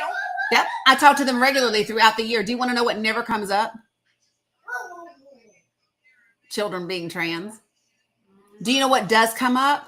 What does come up is proficiency in reading, proficiency in math, right? Having access to education, having wheelchair accessible desks, having things put in place for children who need longer testing times, occupational therapy, like those things. In case you know, occupational therapy is like being able to hold your pencils the right way, and school lunches come up, and the number of children in their school. That none of this is brought up in our schools at all. What I am saying to you. You don't think that this is an issue in schools at all? No, it's not an issue in schools. I have 3 grandchildren in school and literally they're in my home right now. They're in my home right now. Dominic, can you come here for one moment? You don't have to go on camera at all. This is my 11-and-a-half-year-old grandson who's just graduated 5th grade, about to go to 6th grade, and we are in the South. Excuse me. Can you just answer a couple of questions for me? When you are in school, are any of your teachers asking you to become gay or trans? No. Do they bring it up in your lesson plans that people no? Say it louder so they can hear you. No. Do any of your school psychologists talk to you about litter boxes in your classrooms? No. Do any of your friends talk about their teachers wanting them to be trans? No. So when you go to school, what do your teachers and your counselors talk to you about? Stuff that we're meant to do in school. Like what? Give me some examples. Like academics. Mm-hmm. Counselors, they probably like just cool people like to talk about like probably like things going on at school. Mm-hmm. But aside from that, it's just that most of the time. Okay. Thank you, honey. I appreciate you. It's not a thing, Sherry. Not everywhere. Listen, here's my thing. I'm in the South, right? And here's what I'm saying to you. If it were a thing, I would tell you it's a thing. We have issues in our education system. We do, but this is not one of them. The things that we really have in our education system that are an issue is the fact that our schools are not properly funded, right? We have issues where our rural schools aren't getting the percentage of money that they should get. We have a problem where schools are left with funding based on their property taxes. So poor people and marginalized people don't get the resources that their schools need, and they can't attract the best teachers. We have issues where children, sometimes they come to school and the only hot meal they get is what they get at school, or sometimes their only meal at all. We have issues at school, but this ain't it. Right? We have issues where children have to go to school and they have to, I don't know how old you are, but I'm over 50. When I went to school, we practiced tornado drills and fire drills. Right? My daughters and now my grandchildren, they have to practice lockdowns and pew-pew drills. And they have to learn all of these things. They watch every single year while a school experiences a mass pew-pew, and then we expect them to go to school every day and not be scared. It's crazy. Like if you worked, for example, let's just say you were a teacher, right? And every single year there was at least one school pew-pew where teachers were unalived every year. Would you be concerned for your safety when you go to work? Would you have any hesitation? Yeah, you would. You would. And this is my thing, but we are doing this to our children all the time. And like it's not going to have an impact on them. And of course it is. Of course it is. Can you imagine being a teacher? And not only are you expected to teach these children, feed these children, make sure they're not hungry when they're in your classroom, and they have the school supplies that maybe the parents can afford to give and the school district doesn't give you enough money for. But you've also got to decide at that moment, when a school pew-pew happens, how do I protect all 26 kids in my class? How do I get them in the closets? How do I block the door? How do I stack the chairs up? What do I do? Do I put my body over one of these babies when one of it happens? Because teachers have done that. And so what I'm saying to you, Sherry, is we have issues in schools, but trans ain't one of them. Not compared to those issues, no. Not at all. Not compared. These kids are facing so many real things. Oh, I agree. Real things. And so here's my thing. Why aren't we talking about the real things? Like if we were going to prioritize them, right? If we were going to say, what are the greatest dangers to our kids? What we know is that since 2019, for the first time ever, like I said, I'm over 50, right? It was, if anybody, when I was in high school, if anybody unalived, it was 100% because of a car accident or some dumb shit they did on the lake, right? Because they were doing something they weren't supposed to do. It was an accident. It was that kind of stuff, right? Now it's not that. The number one unaliving that happens to children are from pew-pews. And that's just crazy to me. It's crazy to me. We have to do something different.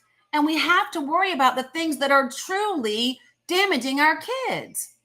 We have to. Because we're focusing on all these other things. And meanwhile, they're suffering. They're the ones that are being hurt. Is what I'm saying making sense at all?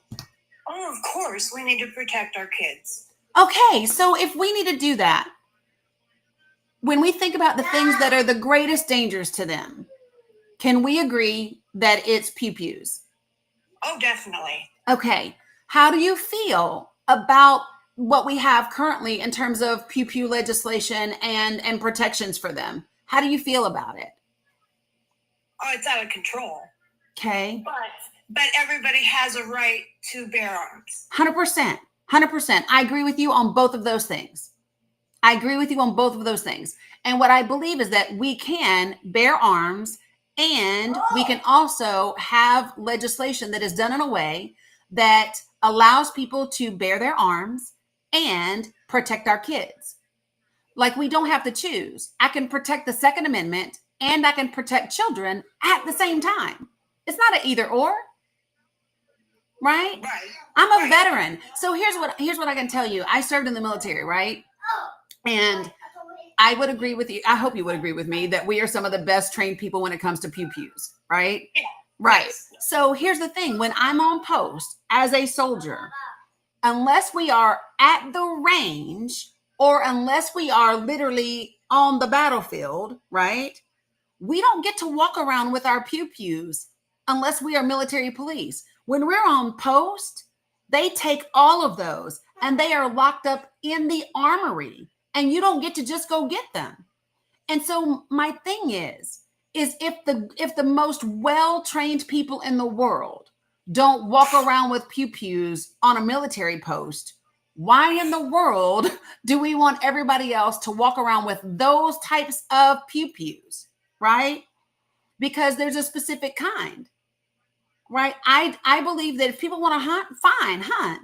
I don't think that hunting requires a pew-pew that can fire 100 rounds in 20 seconds. Correct. Right? Because literally, what are you going to eat after that? If you pop all of them into it, you don't need that. And so I think most of the people that I know, and I know people from one end of the political spectrum to the other, right? I know that most people agree that we can be reasonable about this and still make sure that people have their constitutional rights. Nobody that I know wants to take away people's constitutional rights when it comes to the Second Amendment at all. What I think people do want is to make it harder for us to unalive large numbers of people in a short period of time. Right? Yes. Like Yes. I sometimes I sit and I think like Uvalde really was something for me. Like when I saw Uvalde, Sherry, and I saw that it took 77 minutes for the police to actually do something while those children were unalived, it devastated me because even the police were scared of the pew-pew that person had. That's crazy that police are scared of the pew-pew that the perpetrator had, and they were so scared they didn't take action to save children for 77 minutes. Like that's insane to me, right? So because this is what I believe with everything. If you've never seen anyone unalive, it is not an easy thing to see.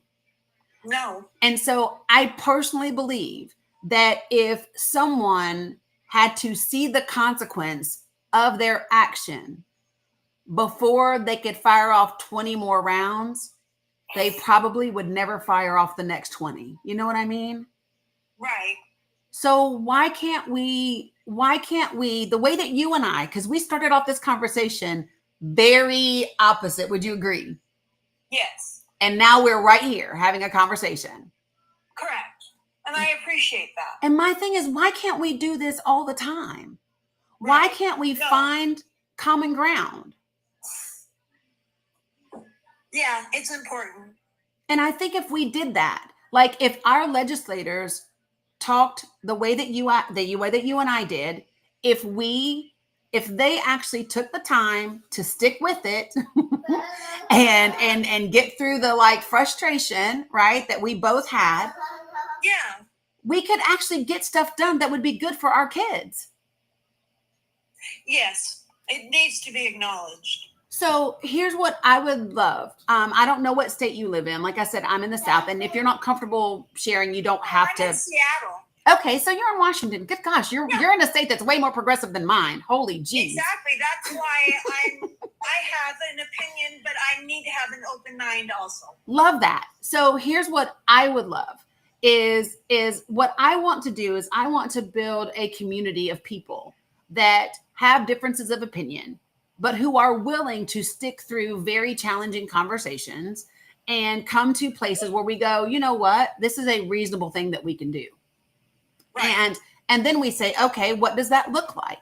Because I think people forget that we had an assault pew-pew ban for 10 years. Yeah. And everybody still had their pew-pews during that time. Yeah. Nobody came to snatch them from you. So that shows us that we can do that. And we can reduce mass pew-pews. We can reduce those types of things. So I would love for you to come back and participate in the live. I would love for you to bring people that you know so that we can have these types of conversations and create places where we can cultivate meaningful change. Because I think this is the only way we are going to get to the country that all of us believe we can be. Right. And everybody needs to learn to compromise because we're not going to get our own way on everything. Yep, 100%. 100%. And I mean, when I say this, I really mean this. Like, I was born and raised in Northeast Tennessee, right? The community I'm from, and I don't live there now, but I'm talking 96% white, 99.99999% Christian, and 86% Republican, right? So this is where I was born and raised. When I say I know people on all sides of the aisle, I really do. And what I know about most of those people is we all actually want the same things. Like, watch this, I bet. So Sherry, do you believe that everybody should have access to safe, quality, affordable healthcare? Oh, of course. Yeah, we do. But we've got 13 states in this country that didn't expand Medicaid, which is just crazy. And we've got a bill before Congress right now that will cause about 11 million people to lose health insurance in the next 9 years, which is crazy. Why would we ever want to do that? We can do that, right? Do you think that everybody in this country should have access to accurate history, whether it's unpleasant or great? Because it's important for us to know our history so that we don't repeat it and we continue to grow and get better together. Correct. See, I told you, we all want the same stuff. They just want us to believe that we don't all agree. I am telling you, this is the way that I say it to people. So here's what I believe. I believe that people like you and I, Sherry, are sitting in this boat together. And in this little bitty boat that we're in, there's holes keep popping up in our boat. And we're blaming each other for the holes in the boat, right? Meanwhile, over here on this big old yacht, there are really, really, really rich people that are popping little arrows over and putting the holes in our boat, and they are laughing while we blame each other and they get richer and richer on their damn yachts. Those are the people that are the issue. It is not us. It's not us. It's corporations that don't want to pay people a living wage. And I don't mean just living wage. I don't believe that we should just live. I don't think that, and I know it sounds whatever. I don't understand a company that makes $11 billion a year and has 20% or 30% of its workforce on SNAP. Why? Yeah. Like, it's not.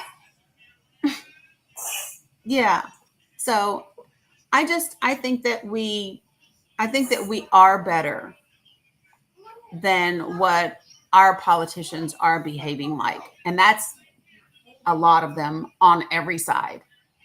Yeah, it's almost hard to watch because I understand it, but then at the same time, everything's getting blown so far out of proportion. Yep. 100%. It is. And that's why it's up to us. So this is my thing. I believe that when I say it is blown so far out of proportion, we are not.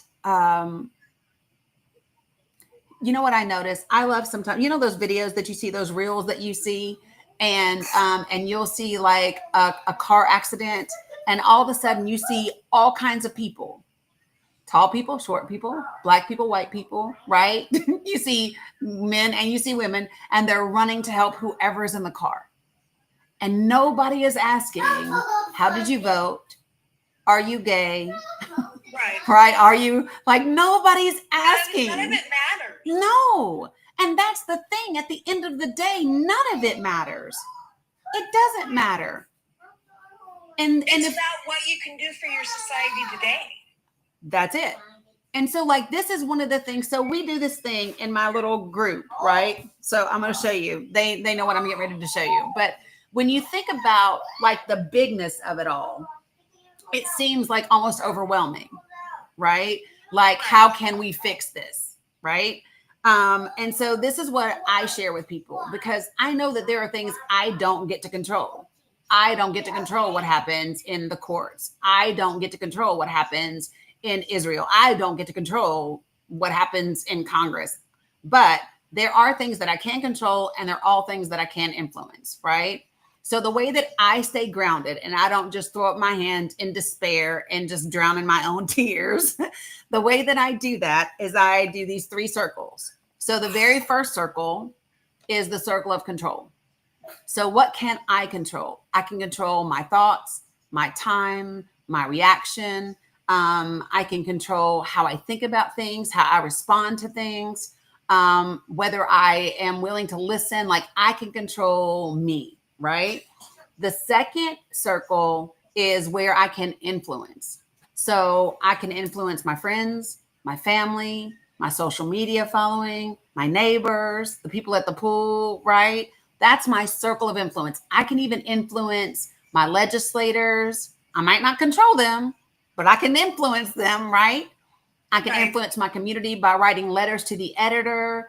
I can influence, them by emailing, all of those things, right? So number 1 circle is control. Number 2 is influence. The third circle is everything else, right?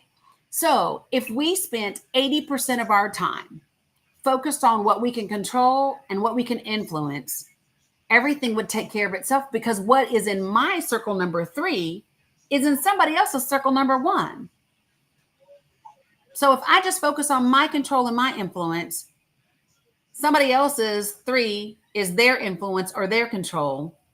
And if we all just simply did that, we would find ourselves much, much closer to the place and the people that we want to be. I agree. I just think that, So I will tell you this. So I do something here that is, I do free workshops. And a lot of them are about having conversations just like you and I are. And so like, I'm having one this Tuesday. The link to it is in my link tree. It's a free workshop. There's up to 100 spots available. And we hop up on Zoom together. We talk about the issues. We practice having these very difficult conversations so that we can become proficient, because it's not easy. It's not easy. It's not easy. It's not.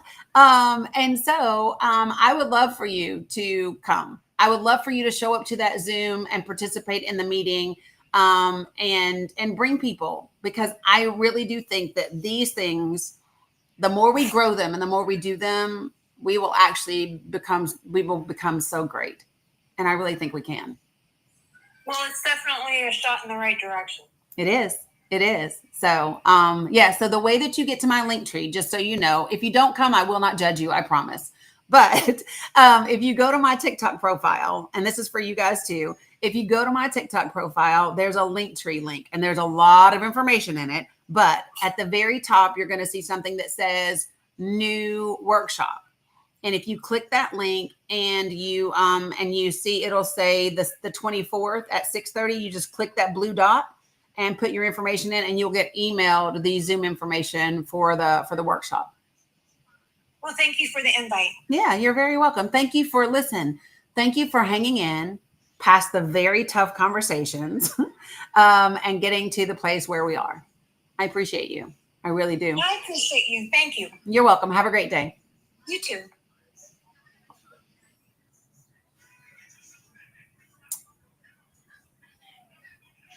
People ask me why I do this work. That conversation is why I do this work. I love it. I love it. I really do. Man,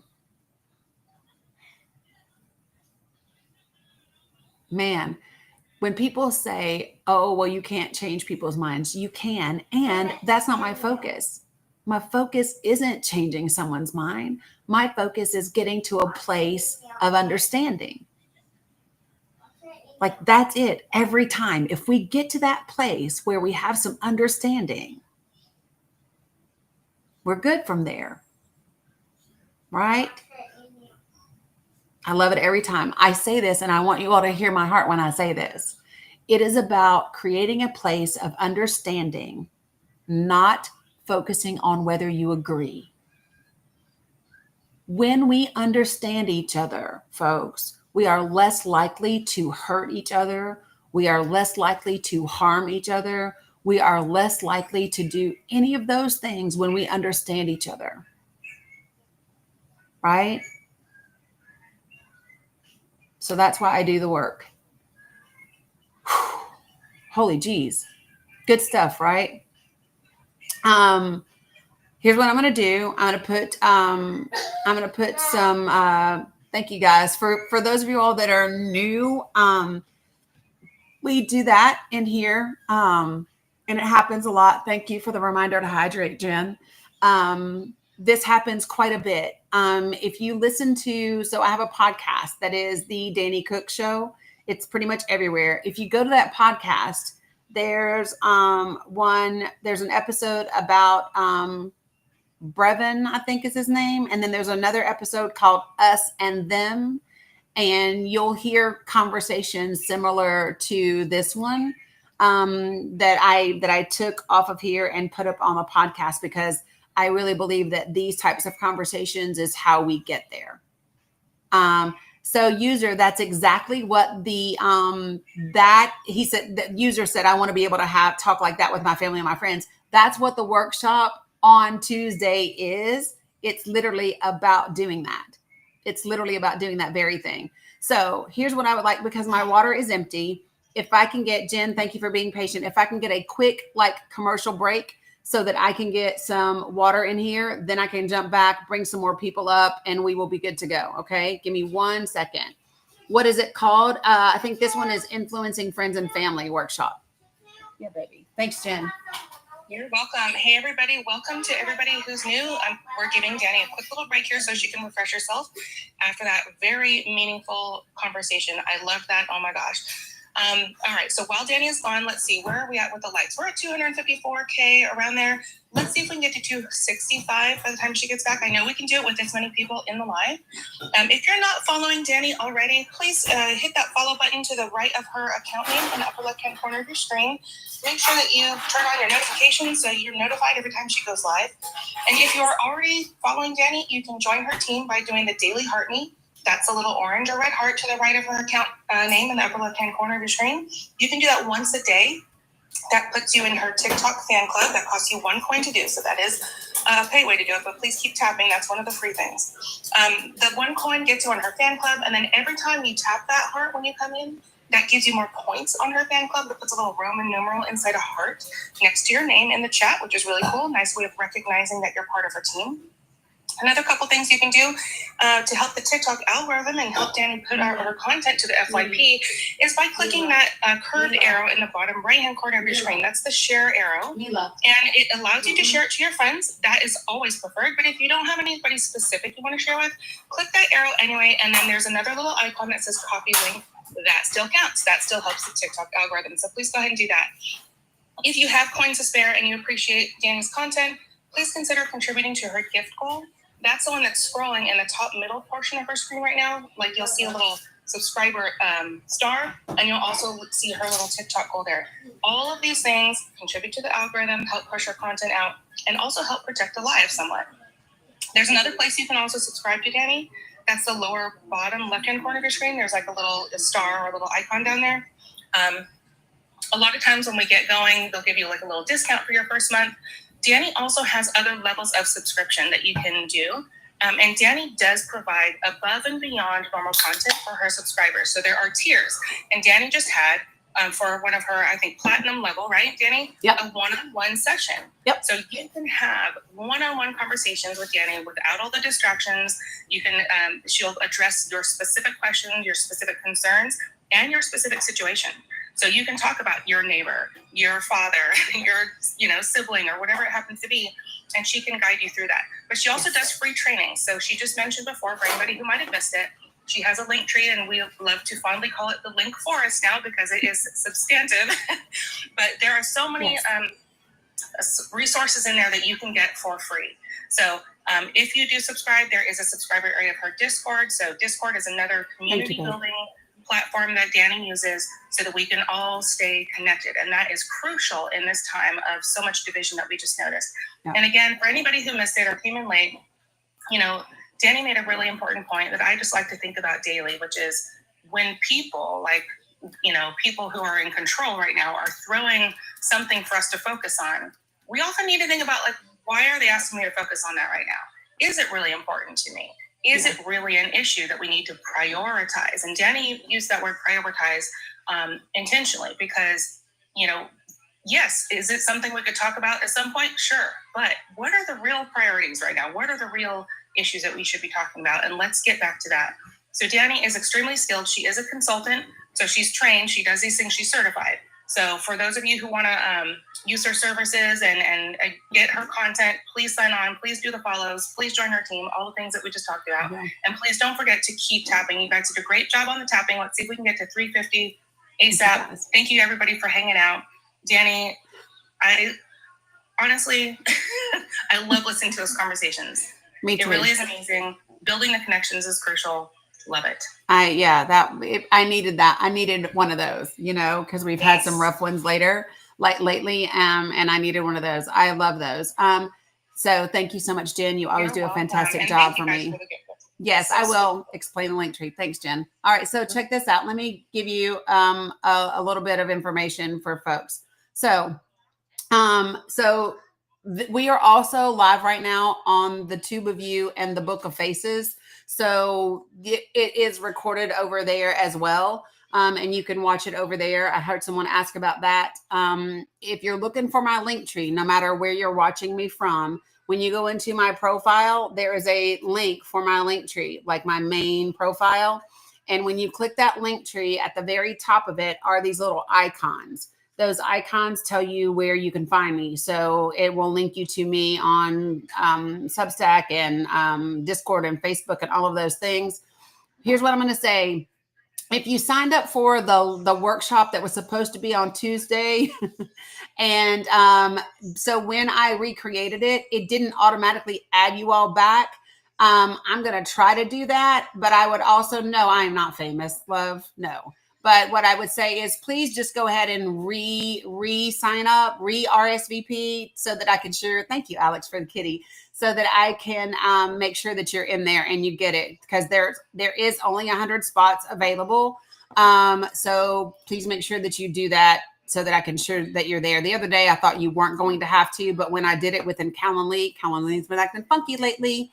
It didn't keep everybody. So if you registered last time, and we didn't do it on Tuesday because of the court hearing, make sure that you register for it again. There's 89 spots left. I just went to look at it. So make sure that you do that. Okay. There was something else. So I explained Linktree, the Book of Faces, and the Tube of You. I explained that.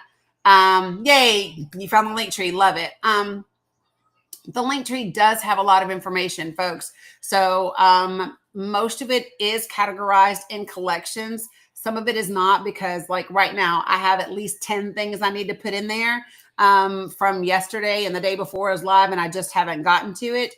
But I will do that. I know, John, I thought you didn't too, but when I redid it, it didn't happen. Texarkana Mama, I don't know. Sammy J, somebody, I saw it, what you saw. Some people said yes, some people said no. I don't know. Great. I'm glad you all re-registered. So, yeah, DJ, me too. I needed it too. I wish the Linktree had a search bar too, but I'm sure you can Control F and search that way. You can do Control F and search that way. Here's what I am going to try to do. What I am going to try to do is take the Linktree, and I don't know how many they'll let me do for free. But what I am going to try to do is do link trees for different subject matter, if I can. What I do want to show you, because it may be something that is a thing after I left, Sammy J. It may be a thing after I left. You know what I mean? Because, girl, I'm older. But I do want to show you all something that is in the link tree just so everybody sees it. So is this what I'm sharing with you guys? Yes. Okay, so let me show you really quickly so that you guys can see it. And then I'm going to go to Jen, and then I'm going to bring up a bunch of people that are waiting as well. Okay, so all right, so all right, so this is the link tree. It won't look like this when you see it. It will look like this one over here. So when you go to the link tree, if you see this thing right here that says, first of all, that the new workshops, that's how you get registered for the workshop on Tuesday. But this next one down, this political resources one, that is the one that I want to show you so that you know what that looks like. So when you go into this, I have a bunch of docs that I have created for folks that are in here. Oh, and this is the circles in case you forget it. The where does it fit? And there's even like a word list. And so this is a great tool. So what I will have people do sometimes is I'll have them write down like the top 15 or 20 things that they've been talking about or focusing on. And then I'll have them place them in the 1, 2, or 3 so they can see where they've been spending most of their time and energy. It's 90 minutes, LA Johns. It's 6:30 to 8. Right? But it's there. But also, what's also in here is Medicaid docs and resources. This one is a biggie. And so is the immigration ones. But watch this. When you go into the Medicaid ones, what's up, Stacey D, and the place to be? These are graphics that I have made based on state Medicaid information. And then I've given you an email template. So just like Sherry and I were just talking about the cuts to Medicaid and why we wouldn't want that to happen. Honey Graham, by the way, you are subscribed. I guess somebody probably gifted you one, but I can see that you're subscribed by the little box that says Dani beside your name. So let me show you guys, but let's just say that, and sometimes it's all of their stats and sometimes it's a specific stat. So this is all of Kentucky's Medicaid stats. This is their birth Medicaid stat. And so if you click it, these are things, you sent her a sub. Thank you, Sandy. So these are things that you can post on your social media. These are free. I made these for everybody, but this tells you exactly the deal. So like in Kentucky, almost 1.4 million children and adults are on Kentucky Medicaid. 68% of those working age adults are actually working that are on Medicaid.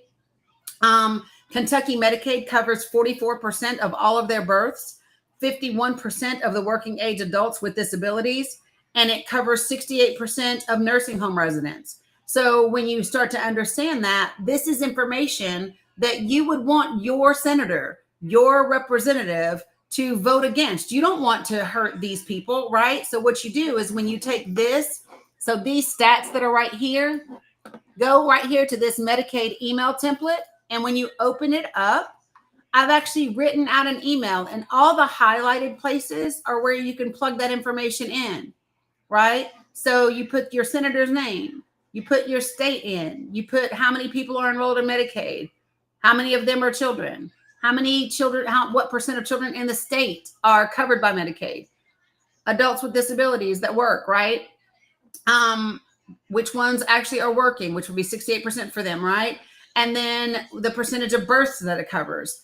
And then this is, you're asking them to vote no on this big barbaric bill. And then you sign your name. Now, if you want to get it, you can literally click this link right here and you can get to the facts for yourself so that you don't just have to just take my word for it on the graphics, right? So see, this is the actual Medicaid state fact sheet. It was published May 20th of 2025. You see that? So you can get them for the entire country, but you can go and click your state. So this is Kentucky. What's up, Phantom? And so here's the number from Kentucky. There's the what percent are children, right? What percent live in a rural area? What percent are births? What percentage of children are covered? And the percent of people working and the nursing home residents. So all of this is there for you in that email template. So this is a great, easy way for you to be able to personalize it, send it to your senators, send it to your representatives, and give them and let them know, hey, listen, I know the states. I know the stats for my state. I know the people in my state that would be impacted by this. How do you get this? It's in my link tree. It's in my link tree. Yep, it's like the third link down. It says political resources /docs or something like that. Okay. But I just wanted to make sure that everyone could see it, know how it works in the link tree, that sort of thing, and all of that. Everything in the link tree is free. Workshops are free. So yeah, folks. And if you are a subscriber and on TikTok, you can click the little subscriber button down there and it will connect you to the Discord automatically. And there's like a little verification people. Yeah, you can download it. Yep, download it, print it, all the things. Yep, all that. But you can, and once you get, if you're already subscribed here through TikTok, you click the little star, and then you'll go through like a little vetting thing that's on the left-hand side. Once you go through the vetting, there at the bottom, there's a link where you can upgrade the type of subscription you have if you want to. You do not have to do that. But if you want to, you absolutely can. Okay. So I think that is it. I'm going to level set. And then we're going to dive right back in. So let me stop sharing over here. Let me bring some folks up really quickly. Yeah, no problem. Yeah, Jen's amazing, right? Yeah, Jen is super patient and I appreciate it. All right, folks, so I'm going to bring some individuals up. When I bring you up, please put yourself on mute until I get to you.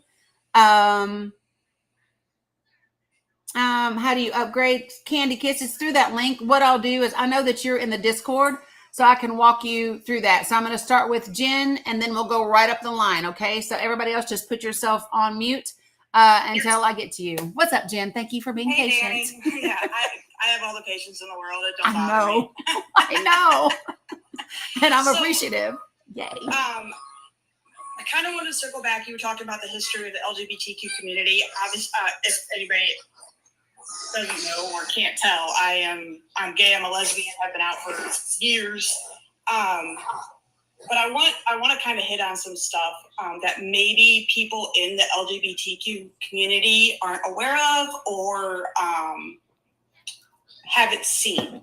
I worked for a law enforcement department, and we actually set up a initiative with the community that I worked in to better understand that in that community, the LGBTQ, what their perception of our police department was and how we could work to fix it and how we could gain buy-in from that community to support the police in our daily activities.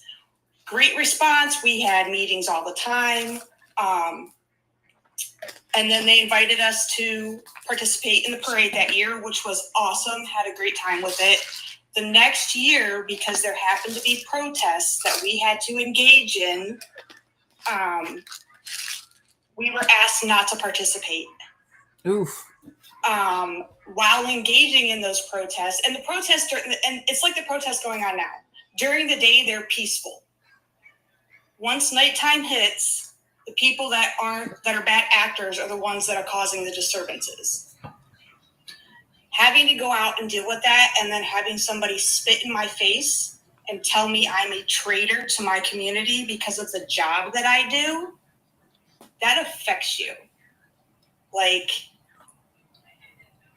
it put a huge, like, big old gash in my heart for that community, and I know it sounds like community in general, but I think that people just need to make an effort to understand that a lot of police departments have the best interests at heart and they're trying to do the right thing. The same with the military. I don't think the military, I won't talk about the SecDef because he just needs to go away super quick. But I mean, I did 12 years in. I was in during Don't Ask, Don't Tell, and having to not be able to be my authentic self. And then when we were able to, everybody that I served with being like, dude, we already knew. Like, we know you can't say it, but we already knew. Military people don't care about that. They care about, do you have my 6? Can you do your job? And do you support me? That's it. So I love the fact that you were going into the history of the LGBTQ community, because it brings me hope, and that's what I have to focus on, is the hope that we 100%. can Yeah, come together. It's definitely what has to be done. I'm this is the thing. Like I said yesterday, I knew that a lot of people were going to be talking about Juneteenth. I also think that that's heavy lifting for other people to do. And this is my heavy lifting. And I think that a lot of times people don't understand, that LGBTQ plus experiences are part of the history, right? The same way that Black history is history, LGBTQ plus history is history. Yes. And too many people don't know the history, and they do not understand the targeting that has happened within that community, even by our own government. And so that is why I wanted to take today to make sure that that I did that. So we're going to keep doing it. The only other thing I would say is, like, I don't know all of our history. I look stuff up every day. I'm always trying to learn new things. And when I have a question, I ask it. And although I am not trans, I support them wholeheartedly, and I understand the fear, because I'm very mask presenting, and when I go out in public, people have come up to me and said, you need to be who you really are, being really derogatory and stuff. So just being afraid for me as a lesbian, I'm still afraid to go into the bathroom because people don't know how to mind their own business. Right. And then me having to defend myself. So, like, I'm super quick to jump in and stop somebody from doing that kind of stuff, because it's just, fear mongering is way out of control. Yeah, it is. I will say this, because I saw the comment that was in the chat, and so I want to just kind of clarify both sides of what's being said. So, when Jen says people didn't care, and they already knew, and that all they cared about was, can you do the job, and do you have my 6? And when Sin says that might be your experience, however, there are plenty of us who were, assaulted just because we were women in the military. And what I want people to understand is that when people talk about their experience, they're not diminishing the experience of anywhere else. Two things can both be true at the same time. And what I do know is that as someone who was SA'd in the military, what I can tell you is that both of those things are true, right? They did want to know that I could do the job. They did want to know that I had their 6, and they were also able to SA me. This is nothing that is new in the terms of human beings and what they're capable of, right? If you think about, human beings, you had, the owner of people who enslaved people, who was able to grape them, right? Have children with them, though, and still sell them, right? So human capacity is no, you didn't offend. I don't think, Sin. No. You definitely didn't offend me. But the ability, human capacity is for either significant evil or significant good is astounding. We get to choose how we show up in this world and how we engage. And so I just wanted to point that out, that I don't think either one of you was trying to diminish the other. And I think that all of those things can and usually are true at the same time. So I just wanted to put that in there. So I do not diminish anybody's experience in the military, and I have friends that served that had an absolute horrible time in the military, and I was there for them as much as I could be. People that I served, because I was an MP, which is probably one of the worst jobs you can have in the military. I saw all of that stuff, and as an MP, cop on basis, I dealt with that on a daily basis, and I always advocated and did my job, but also understanding that you can be empathetic. You do not have to agree with somebody. You don't have to like what they did. All that. I worked in corrections on the civilian side. Yeah. I don't have to agree with why they're in jail, but I can be empathetic that at any given time, I could be in that same position. So I'm not going to judge them on why they're there. I'm just there to do my job. Yeah. I think the lack of empathy in this country as a whole is, and I see it from my family, the lack of empathy, and it just drives me to the breaking point sometimes. Yeah. I think that people, listen, one particular action is not the sum of who a person is. And if you guys have been with me for a while, you've heard me give this example before. And the reason why I use it often is because it is really eye-opening. So I'm going to describe someone. You ready?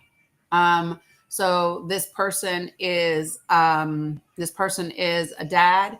This person is a deacon in church. This person is a husband of 30 some years. This person is a coach of his son's team. This person is head of the neighborhood watch, right? And so I think just based on that description, would we all agree that this sounds like a really good person? Does everybody think that? Just you can just put yes or whatever. By that description, most people would say, oh, that's going to be an amazing person. That person's a good person. Married for 30 some years, dad, coach, all the things, whatever, right? Okay, and then I'm going to describe someone else who also for decades kidnapped, tortured, raped, and unalived women and girls, right? That's BTK. That's Dennis Rader. He's the same person. Both of those definitions, both of those descriptions were about him. He was all of those things. And a lot of times people want to say, you'll hear this all the time. You'll see the neighbors interviewed and they'll say, oh, he just wasn't who I thought he was. And that's not the person that I knew. Here's what we want to do as human beings. We want to separate the good from the bad, because for us, we just want to put people in a box, right? You're either a good person or a bad person. And the reality is we have within us the capacity to be either. We just get to choose. But the capacity is there if you choose it and you feed it to be either one. And so I think that people just need to understand that people are a big ball of gray. Things are not black and white, no matter how much we want them to be, Yeah. And I choose to be empathetic and have hope that at some point in our country, we will get to a place where we can all coexist without the boxes and the labels and all of that stuff. It would be amazing. So I hope so. I appreciate you. I appreciate it. Thank you for sharing. And of course, for your incredible patience. That's one of the things when I see you, I know that you'll be patient with me, especially if I'm working with someone like I was with Sherry. So I really do appreciate you. Yeah, having twin boys made me very patient. Yeah, appreciate that. Tell them boys I said thank you. Yep. All right, have a good one. All right, what's up, Cheryl? What you got for me? Good afternoon. I had to look at the clock and see if it was still morning or afternoon. It is not. It is afternoon now for me. Yeah, same here. I was just going to share real quickly some facts, and I will say these are based loosely off the top of my head, but it should be very close. The one with numbers, though, I can give where to look up. The first one, let's say Human Rights Campaign, which is hrc.org. Yep. If I remember correctly, last time I was on there and read, just in 2023, there was at least 32 transgender people who were unalived due to being transgender. But then they have other facts too. And I know like people are like, oh, that might not be much. It doesn't matter how many, but think of what percent of the population is transgender. Right. So you have to take that in consideration as well. But also other statistics are like 84% of those victims are people of color. Yep. 50% are Black women. Yep. 78% of them, it's done with a gun. Pew pew. Mm-hmm. I usually don't discuss that, so I'm not used to saying that. And 36% are usually by somebody they know. Mm-hmm. So typically like a family member or somebody. Co-workers, people in their sphere, their world. Okay. So that's one aspect. We also talk about, I mean, that's something to bring up when people ask, why do we have a parade and awareness? It's like we do for anything else. You know, we have to have these things to help people understand and basically just treat these people like humans. We have to fight for the equal rights and not violations against, who we are as people. And until those things stop being a problem, we need to continue doing that. There is the Transgender Day of Visibility, March 31st. Yep. There's International Day Against Homophobia, Transphobia, and Biophobia, and that's May 17th, which is the focus of, rights for LGBTQ plus and any violations against them. There's Trans Day of Remembrance, and we understand why we need that, and that is November 20th. And it's served to basically call to action to address the violence against transgender people, obviously. Yeah. Some other statistics is the LGBTQ plus are much more likely to be victims of violent crime. So let me think if I can think of this, approximately 106 per 1,000 compared to general public, which is approximately 21 per 1,000. To give you an idea of the difference of how much more that they're targeted compared to other population. Yep. We have and the Trans Day of Visibility started in 1999. I want to say that the woman's name was Rita Hester. It was in remembrance of her. It was the first time that we did it. And she was unalived in 1998, if I'm correct. But it was Rita Hester. Hopefully this information, if I'm getting any of this wrong, people please let me know. But I'm good at remembering numbers. I'm not good at remembering names. No worries. I still have a bunch more to cover, so I'm probably going to go over. Am I hitting any of yours? Probably, yeah. But no worries, right? And Okay. The other thing that people should also know is that Trevor Project. So the Trevor Project just had its crisis line for LGBTQ plus individuals. That work was halted by the Trump administration. It is one of the programs that was cut. I will say that even though that is the case, Canada has set up a U.S. hotline for LGBTQ plus people. So if someone... Dani, that one turned out to be false. Oh, did it?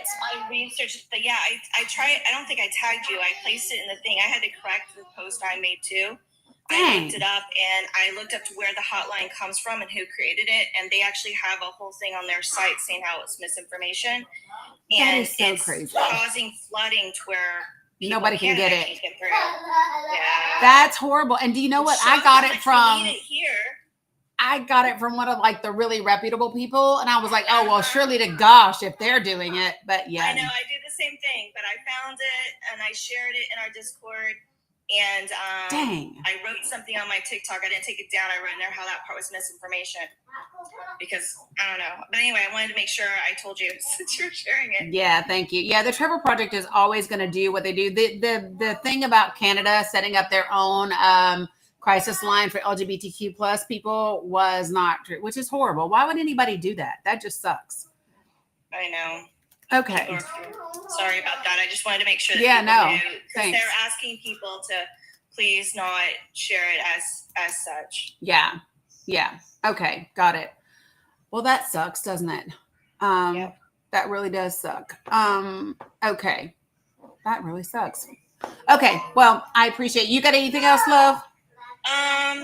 Remind people too, like I said, that 4 to 5% of the general public is part of the LGBTQ plus community, but 15 to 35% of the autistic community identifies as being part of the LGBTQ plus. But up to 70% of autistic community identifies as non-heterosexual. Up to 70%. So it's other stuff that people don't know because I mean our community is very much coexist. Yep. Lots of there's intersectionality. there. Yeah. So I just wanted to bring that up. I think I'm trying to think if there was anything else because it's all on top of my head. There was another group. I don't know if it's pronounced Glenson because I tried to see. It looked like an acronym to me, which is GLSEN.org. GLSEN.org. They're out of New York. Okay.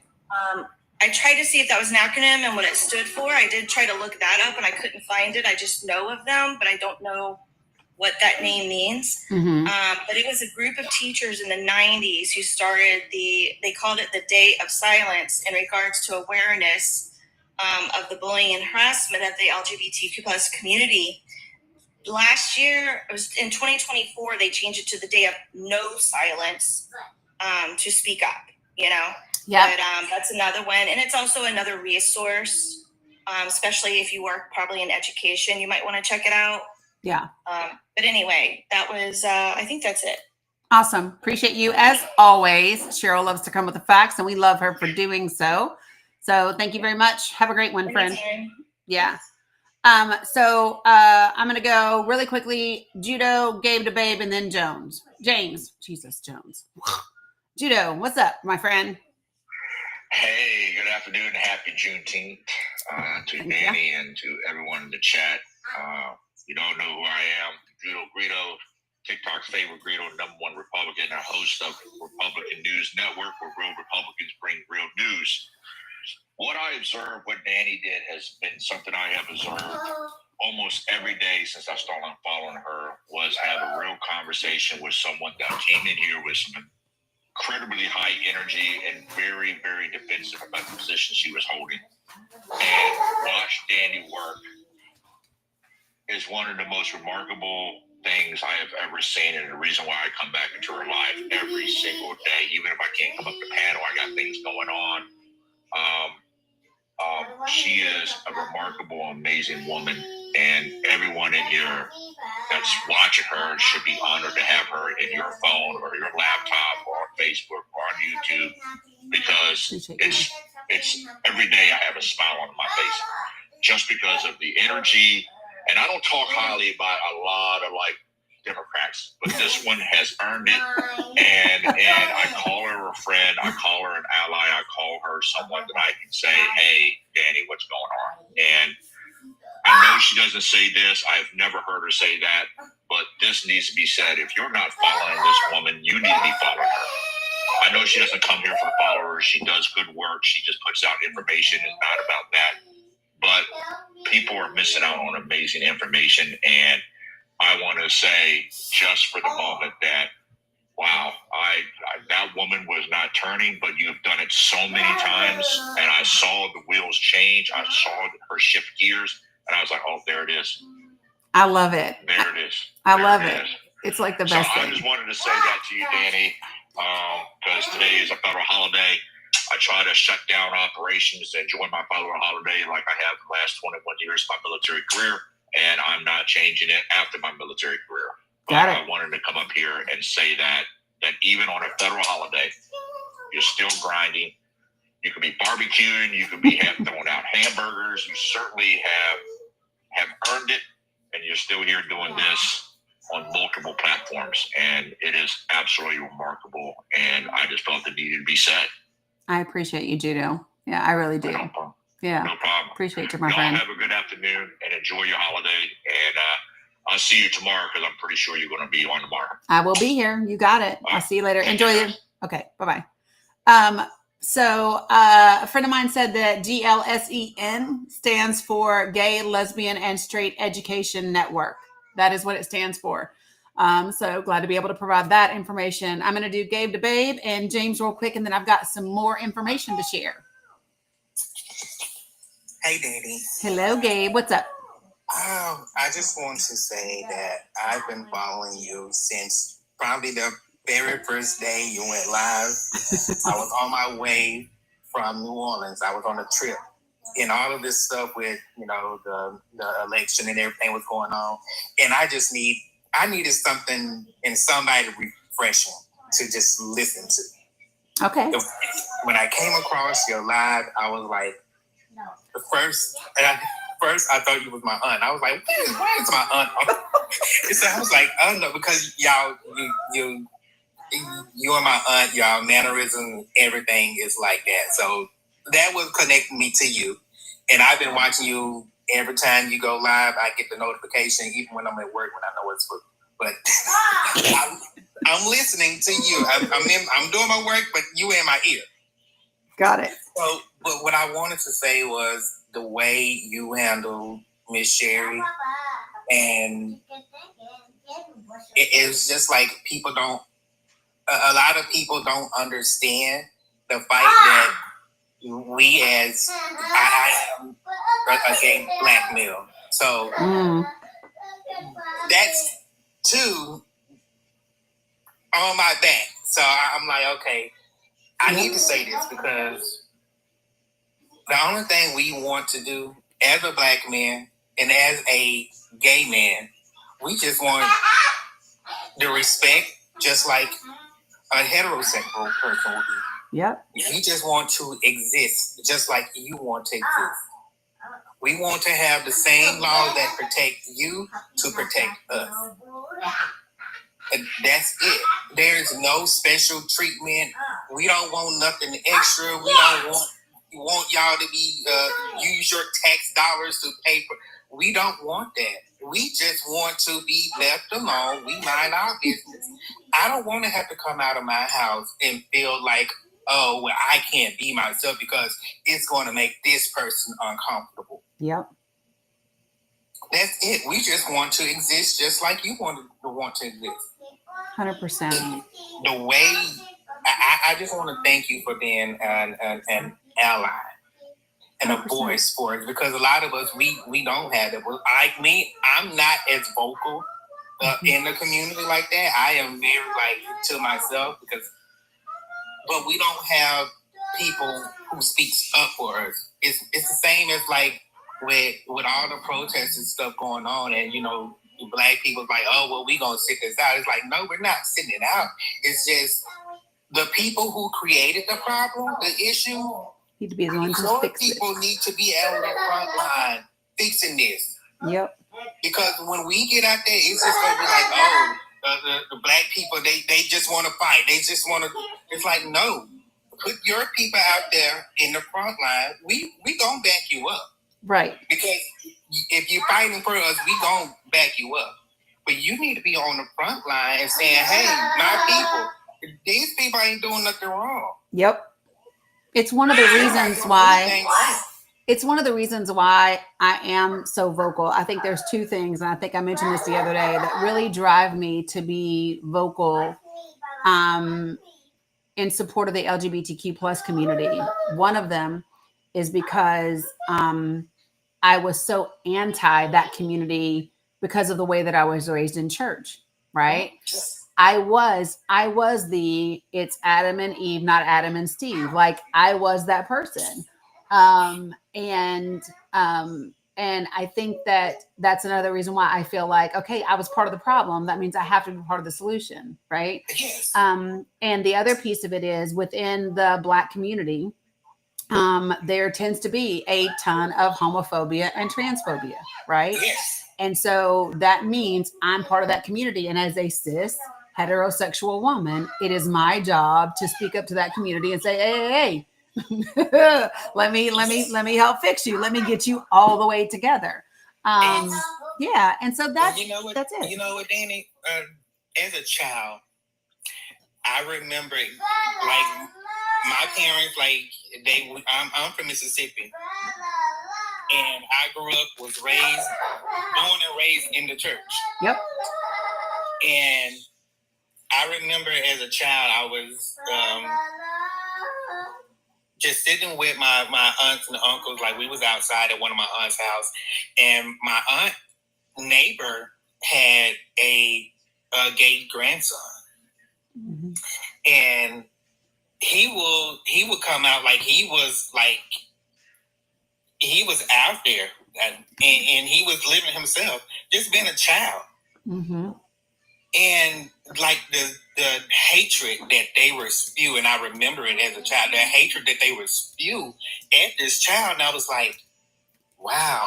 And that suppressed me. Like, oh well, I know that I can't be myself, especially in this family. Yep, 100%. And I was like, wow. So fast forward, when I was able to, like, when I got out of my parents' house, I left my parents' house when I was 18, out of high school. I was like, okay, no, can't do this. So I moved out the house at 18, and I've been on my own since then.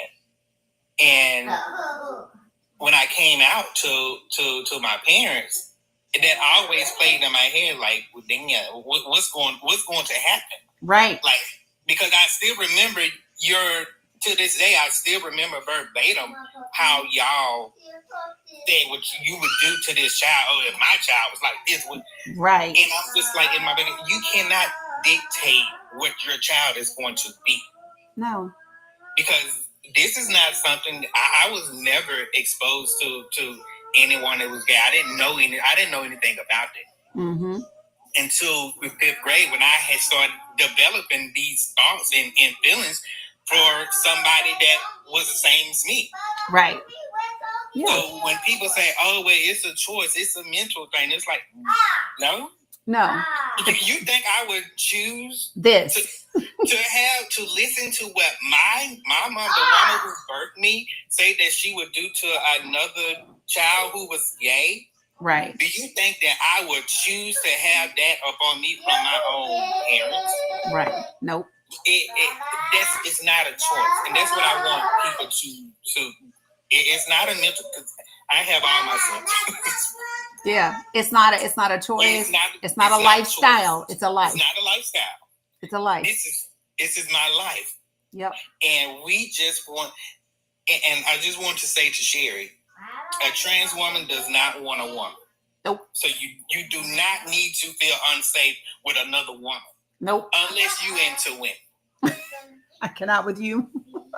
Unless you like that's my only like. And they still don't want you though. They still don't want you. Right. Like you are the safest with them in the bathroom with you. It's like I don't understand like why what other people do with their genitals is anybody else's concern. Right. That's not your concern. What people do in their house, that's not your concern. 100%. I don't know. Gay people are not putting it in. We're not forcing this out there. Nope. It's that other group. It's your group. Your people saying, oh, well, no. We just want to exist. 100%. And we can coexist with you if you let us. Like, we're not trying to harm you. Mm-hmm. Yeah, 100%. So, I'll share this with you because you brought it up and somebody said, so I started really wanting to be very vocal about who I used to be on this subject versus who I am. Right. And so I'll show you guys on my birthday 3 years ago, I put up a post and I'll show you because I wanted everybody to kind of get it. Folks that were raised like me, to think like me, all the things. And so it says, God made Adam and Eve, not Adam and Steve. Quote, if a woman is pregnant, it's God's will for her. Quote, right? Quote, the way a woman dresses is a reflection of her morality. Promiscuity is a problem, right? Quote, anyone who doesn't believe and live as a Christian is going to hell. Like all of that was me. Yeah. I used to say these things and others like them. I was raised in, like y'all know, rural Northeast Tennessee as Southern Baptist Christian, grew up neck deep in church, right? And I turned 49 that day. And I says, as I approach quote unquote midlife, I can't help but reflect on my beliefs and who I am. And boy, have I changed. After traveling across the world in the military, meeting so many types of people and discovering their experiences and beliefs, I began to examine not only what I believe, but why I believe it.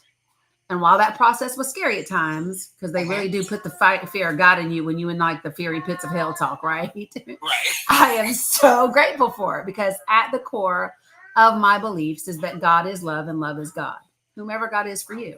That means that God is straight love, God is gay love, God is bi love, God is fill in the blank love. And if love is God, who am I to judge it?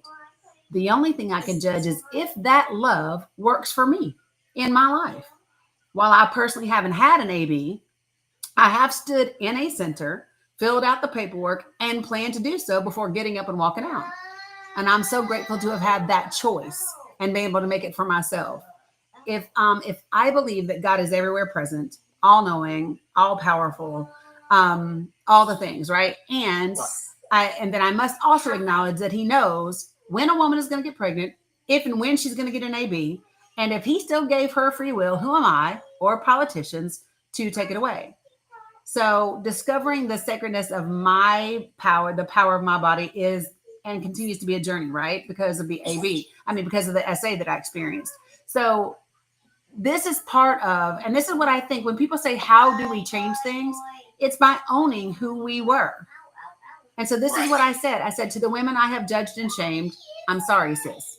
To the LGBTQIA people I have encountered in this life and made you feel excluded, discounted, or shamed, I apologize. To those who pray and worship differently than I do, and I condemned your beliefs, I ask for forgiveness. And for the last decade or so, I've examined those beliefs and values that made me who I am. Some of them I kept, many of them I let go, so that I can continue to learn and grow and evolve, right? And I think that if we all do this things, right? Yes. Then we can get to the place where, we can come together, right? And this is my thing. I think that I should always examine who I am and what I believe. And my prayer is that I always have the courage to change them when they no longer work for me. So. And I believe that, and I appreciate you for sharing that, because I have these conversations with my female, like I talk to them every day, and I have these conversations when this conversation comes up, and they are, and I don't think they're not as educated or on this, so I have to correct them, especially when they talk about trans women and men, and they call them, oh, well, that's a man. And it's like, no, you have to, regardless of what you think, right? You have to respect people. Yes. And if you want to be called a dinosaur, guess what? I have to respect that you want to be called a dinosaur. I can't tell you what you want to be called. Right. It's just as simple. I can't put in your head, oh, well, something wrong with you. Like, oh, no. I laugh because, so there's a senator in Tennessee, Rusty Crowe. Mm-hmm. That man's real name is Dewey. If you can decide that your damn name is Rusty when your name is Dewey, and you want everybody to call you Rusty Crowe instead of Dewey Crowe, then they can be called whatever the hell they want to be called. You should have no problem with he, she, her, them, they, whatever. For goodness sake, let's don't act like we don't call people nicknames and things all the damn time. All the time. All the time. They even have it on job application. What would you like to be called? Right. JD Vance. So I have to tell them, just let them know, hey, that if you're going to be in my space and if you're going to share that with me, if we're going to talk about it, you're going to use the pronoun that these people want to be called. Right. And respect that. That's regardless it. of what you have to respect people. And I'm very huge on respect. Regardless of who it is, I will cut you off. I don't tolerate disrespect for waiters, waitresses, people in the service. I do not tolerate it. If you in my circle and we're out and you being rude to no, right, we would never go anywhere else together. No, it's not hard. And I'll tell you, the hardest part is that, so the most challenging one for me, simply because I'm not used to it, and there aren't that many people in my circle that identify that way, is they. Right. So when I was doing the Stacey Abrams campaign, and Blake's pronouns are they, them. Right. And I can remember one day I said he, and then I caught myself and I said, oh my gosh, Blake, I am so sorry. I know that you are they, them. And they immediately stopped me and said, you did not offend me, because I know you. I know that you are trying to get it, and it's not something that you're used to. I didn't take any offense to it. And so, but this is my thing. Like, it's not hard. It's just practice and getting more exposure. That's it. Yeah. So, but I appreciate you, Gabe the Babe. I appreciate you too, Dani, and I'm one of your number one fans.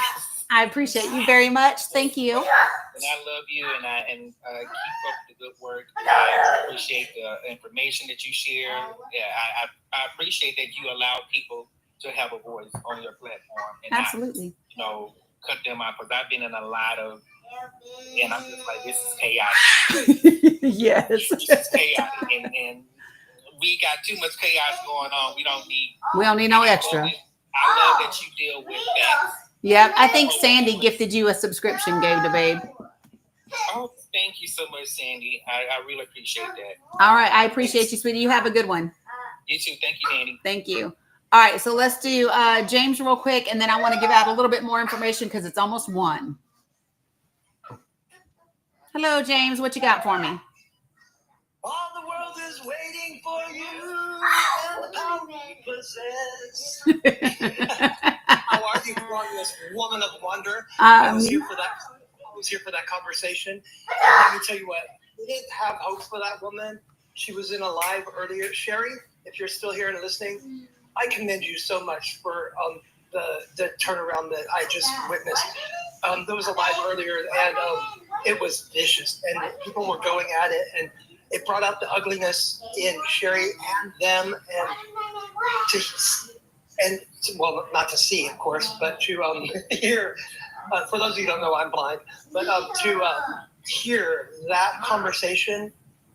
You truly are Wonder Woman, and I just wanted to come up to wish you a happy Juneteenth. Thank you. And I would like to correct one thing that the last my gay brother from another mother. One thing, because I I know where you're going. Okay. Let me see if you're going to say it, James. Are you going to talk about that you have nothing to fear unless? No. Okay, go. Okay, so being trans has nothing to do with your sexuality. I know several trans lesbian women. Yep. And I know heterosexual trans men. Yep. And gay trans men as well. So we need to remember that. Although he did have a good point. As trans people, I myself am non-binary, even though I present as male. Mainly because of the environment and the current situation we're in. But back in the day, I mean, it was nothing for me to be wearing like maxi skirts out in public and doing, just being me. I've always been unapologetically me since 1966, the year I was made. And I remember making a conscious decision at like 5 or 6, I think.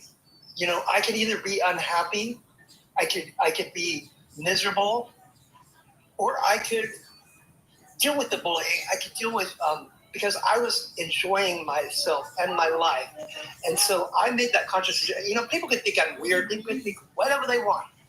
That's none of my business. What you think is none of my business. Yep. And I just wish people would keep it to themselves these days. Because nobody needs to hear what you think about something that doesn't concern you in the least, like trans issues or gay and lesbian issues, or the American experience if you're not melanated.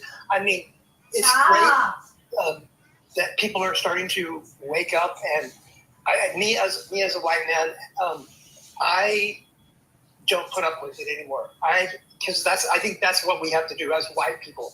When we hear racism in any form, whether it's microaggressions or what, the stupid jokes, the watermelon jokes, this or that, no matter what it is, I have gotten to the point now, and I'm very comfortable with saying, no, that's not going to happen. Not around me. I love that. And we all need to do that. That's a plea to the white tea people listening. Please stop being complacent and stop being apart, because even though you may not be a racist, when you don't when you don't speak up, it's like you are a part of that awful machine. And I just plead to the white tea people out there, please, let's not do that. And then another thing, I haven't subscribed in a while because I won at a casino, taking out of my Social Security now. Wow. You know, because you can't have any money, apparently, you know. They Right. don't consider, winning earned income. But so I've been a little bit strapped. You know, I'm already on a fixed income. But, it'll be coming back sooner than. Yeah. So because I do adore you so much, and I support everything you do. And I really want in on this Tuesday, if it's at all possible. Tuesday at 6, the 24th, I believe you said. Yeah. Yep. 6:30. 6:30 Eastern time, correct? Yes, Eastern time. Okay. So if I can, I don't know if I'm following Jen or not, but I'm going to try to. Or if you've got another somebody that that I can trust to give them my phone number so that they can help me walk me through setting up the Zoom thing and because as a blind person I have nobody here to help me do those things. And Yeah. I could probably do it 3 or 4 days in advance, but figure out. I might be able to go to our public library here and have them help me with it too. But if there's room at all still, please save a spot for me because I need that. I need to be able being in Oklahoma, I need to be able to communicate like that because it is so amazing and it's just tiring and it really is that's the magic that we all need in this country right now. We really do need understanding. Yes, we absolutely do. So I know that there are several people down here that are trying to figure out how to. I think somebody is getting ready to gift you a subscription.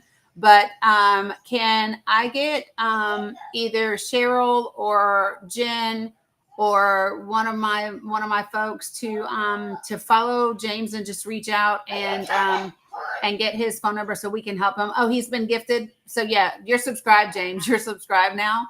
Thank you. And Jen said yes. So yeah, so Jen said yes, you could do that. And you can reach out to Jen or Cheryl or Sandy or Amy _S18 Cam. I'm just naming people that I see automatically that I know are safe people that will help you. Cheryl's already following you. So Cheryl said she's happy to help too. So did Cat Whisperer. So everybody, we'll all make sure that you're good to go. Yeah. I'll go after I get off here. I'll go through my followers and I will find those people. Awesome. And follow them back if I'm not. I think I try to follow. Anytime I've been in a live, it's much easier to do because you've got them all there in the big red boxes, down. Yes. It's just easy to. I will try to do that. Another ask I have quickly because I know you're ready to move on. I know you have connections. I know you have connections, probably still with Miss Maxine Waters. And I would like to meet my cousin. I would like to just have a phone conversation with my cousin, or his wife, Michelle. I just want to talk to Barack Obama.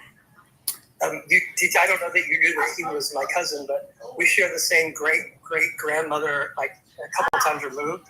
Okay. But, I am just so proud of that man, and so proud of Michelle, and so proud of the girls. And that was a stellar human being, and what a blessing we had to have that man as president. And I'm so proud to call him my cousin. Okay. I would, if I would love, I've tried to figure out how to do it, and I just can't. I can't figure out. I don't know who to go through or where. It's just so. It's daunting. It's overwhelming to me. Yeah, it is. I just want to be able to get a letter to him, or just get something there. Yeah, just introduce myself and say, hey, I'm in Oklahoma, and I'm a gate blind man, and I'm so proud of you. Yeah. Okay. I don't know if I have that many connections, but I will do my absolute best. I'm over here racking my brain now. I know a couple of people that worked on his campaign. Yeah. Yeah, and so I'm happy to ask.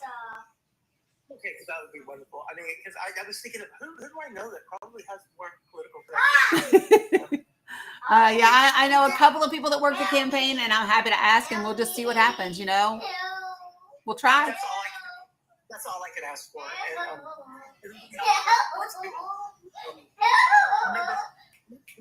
is smack dab in the middle of Pride Month for a reason. It's to piss them off. Yeah. You know, we need to celebrate. There's understanding right there. Yeah. Those two communities have both. I'm not comparing them, saying one was better, one was worse. Nope. But we both struggled and we're both marginalized, and we need to stick together. And that's that goes. So, yeah, 100%. You a happy day and let you go and get busy because I know you want to. Yeah, I appreciate you very much. So you did go where I thought you were going, because what he said was you don't have anything to fear from a trans woman unless you're into women. And I thought, maybe not, because yes. So for people, yeah. So you were going where I thought you were going. So yeah, I'm glad somebody did it. Yeah. So perfect.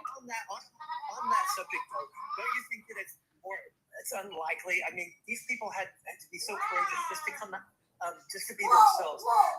We're not going to be aggressively saying any kind of unwanted to themselves, forcing people or anything. They just want to exist peacefully. 100%. And so there's no reason to fear any trans person. Yeah.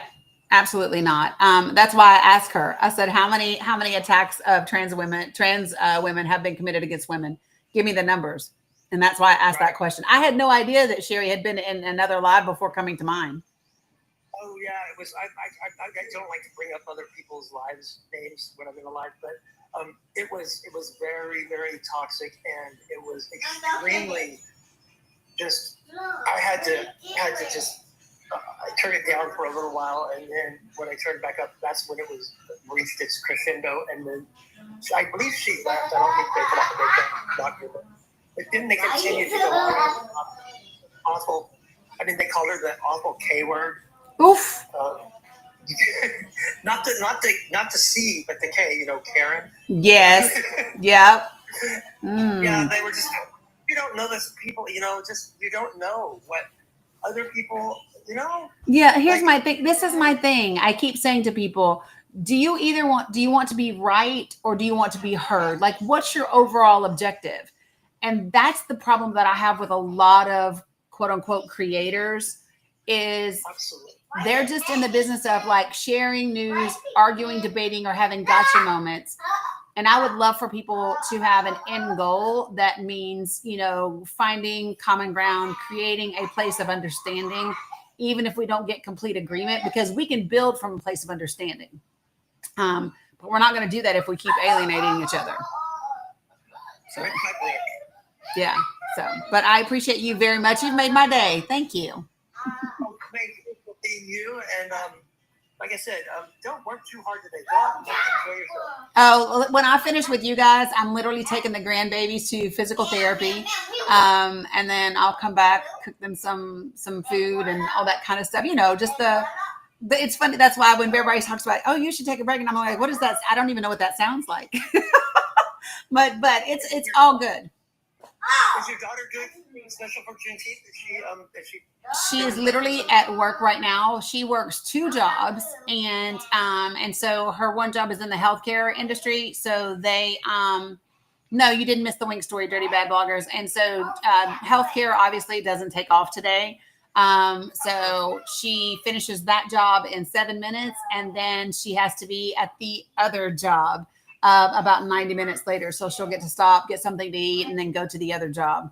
So yeah, you know, that's because people don't like to pay a livable wage, which is just horrible. But yeah. Life in Los Angeles. Yeah, I know plenty of people that actually have 2 jobs just to rent somebody's hallway. Yep. And listen, this is why I have my grand so much, you know what I mean? But here's the thing about when I say I don't really get a break. Here's the thing though. I love my grands.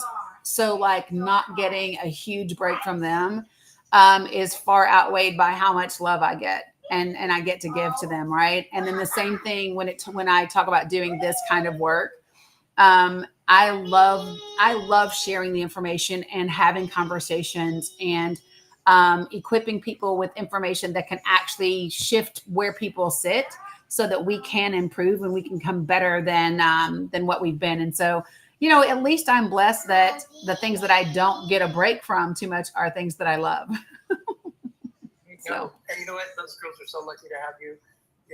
Appreciate it. Thank you. They're blessed, and they'll know it someday. They probably don't appreciate it so much now because you're a voice of stern reason at time. Yeah, they get lots of love and snuggles. Mila is the one. She'll come up and she'll say, "Tutu, you gonna snuggle with me?" I'll say, "Yeah, girl, I'm gonna snuggle with you." It was funny because last night, y'all know when Mila gets like super tired, she's like on 110, and she was just flipping herself everywhere and I was so tired last night. And I said, "Oh my gosh, Mila, why are you being so much?" And she walks over to me on the couch and she goes, "I sorry. I didn't mean to be so much." And I said, "Oh my gosh, you're okay. You're not too much." But she was like, "I sorry. I don't mean to be too much." And I was like, "Girl, you are not too much. Come here." But yeah. That reminds me of something that Betty Davis said about herself. She was in an interview and they said 5 words to describe yourself, Miss Davis. Without blinking an eye, she said, "I am just too much." Yep, 100%, 100%. Ain't nothing wrong with it. I'd rather be too much than too little every day. So I appreciate you. You have a good one. And we'll see you in the Discord. Somebody's going to help you get into Discord and we'll get you into the workshop. So you're all set up. Sounds good. Perfect. Appreciate you. Have a great one, James. You too. Have a happy day, everybody. You too. All right. So very quickly. Yeah, she really is, Christine. Okay, so it is. I want to give us a mindful check of time. It is 1 p.m. I have to leave at 2:30 to take them to physical therapy, and I will need to get the girls kind of together. So at best, I've got about 45 minutes left. Okay, 40 minutes left. 45 minutes left. And so before I bring up some more individuals, what I want to do is I want to make sure that I get out some additional information. Here's what I will be doing. Today's Thursday, right? I feel like I have somebody on my calendar today. Maybe I don't. Okay, so what I will do is I will come back for a second live tonight. And the reason is because I haven't even touched all of the information on this other side. And I have a lot of information that I want to share with you about Israel, Iran, not just Tucker and Ted, but also I'm calling it the wink that was heard around the world. But I also want to talk to you all about the Heritage Foundation and 2 reports that you maybe don't know anything about. Right, Raphael, and how the Heritage Foundation actually has a significant interest and presence in what's happening with the country Israel and Iran. And I don't think that people, not that I've seen, Linda, but I just don't think that that's a case. I don't think that a lot of people are aware of the Heritage Foundation's. This is part of their playbook. Let me just say that. Thank you, Brandy. In case you didn't know. So I want to go through just a couple of more important historical points because I really wanted to make sure that I shared information regarding our LGBTQ plus community because it is Pride Month. And this is what I said at the beginning of the live. I'll repeat myself just in case you weren't here. So what I said at the beginning of the live was this. I'm a big believer that if you belong to the group that is doing the discriminating, that is doing the oppressing, then it's your responsibility to do the advocating for the oppressed group, right? So if you are white, racism is your responsibility. If you are cis and heterosexual, homophobia and transphobia is your responsibility. If you are an able-bodied person, then disableism, right? Ableism is your responsibility, right? So whatever, if you are a male, then sexism is your responsibility, right? So because of that, I'm not spending a lot of time sharing information about Juneteenth, because hopefully there are a lot of other creators and white creators that are doing that heavy lifting today. So as a cis heterosexual woman, I am doing the heavy lifting of sharing information about the history of LGBTQ plus individuals in this country. Thank you, Linda. And what that has looked like. And so I had left off sharing you guys, sharing with you all the actual report that the Senate did targeting gay individuals within the government's federal government service and within the military. And I had left off by telling you all that it had cost, I believe it was 4,000. Let me see if I can find it really quickly again. 4,380 gay men and women to be discharged from the military, and 500 to be fired from their their jobs with the federal government. That purging became known as the Lavender Scare. And I wanted people to understand that this was actually something that was done bipartisanly. So a senator and a Democrat joined together to make this happen. In 1952, the American Psychiatric Association lists homosexuality and as a sociopathic personality disturbance in its first publication of the Diagnostic and Statistic Manual of Mental Disorders. Immediately following that manual's release, many professionals in medicine, mental health, and social sciences criticized the organization due to a lack of empirical and scientific data. And again, we talked about the fact that there were some people that were psychologists and psychiatrists who worked with Christian organizations who believed you could pray away the gay or send them to conversion camps, and it became an exchange of businesses and clients and all of that. In 1953, Dwight Eisenhower signs an executive order 10, thank you, Jen, 450, which banned homosexuals from working for the federal government or any of its private contractors. The order lists homosexuals as security risks, along with alcoholics and neurotics. So by that standard, Pete Hegseth should not be the Secretary of Defense. Right? I'm just saying, by that standard, Pete Hegseth should not have ever served. But I just want to say that, right? When you think about things that have been done, and when people say, why do we need pride? Why do we need this type of history? Why do we need this type of education? Because many Americans do not know this. They do not know. It will be, Brandy.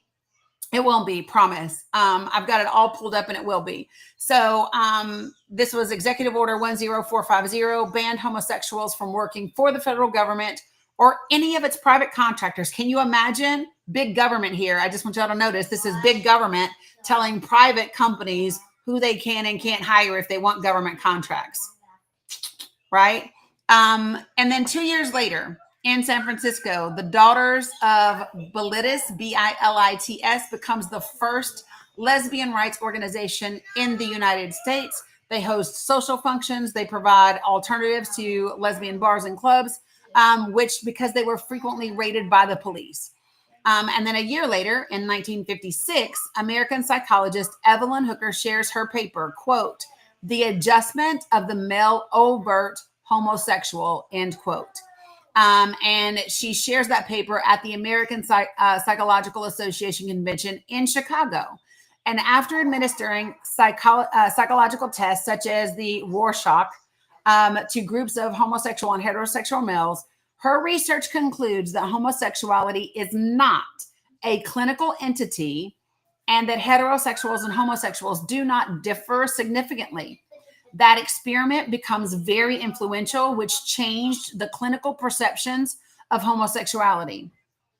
In 1958, in a landmark case, it is One Inc. versus the United States Supreme Court, rules in favor of the First Amendment rights of the lesbian, gay, bisexual, and transgender magazine. The magazine is entitled One, the homosexual magazine. The suit was filed after the U.S. Postal Service and the FBI declared that the magazine was obscene material And it marks the very first time that the Supreme Court rules in favor of homosexuals.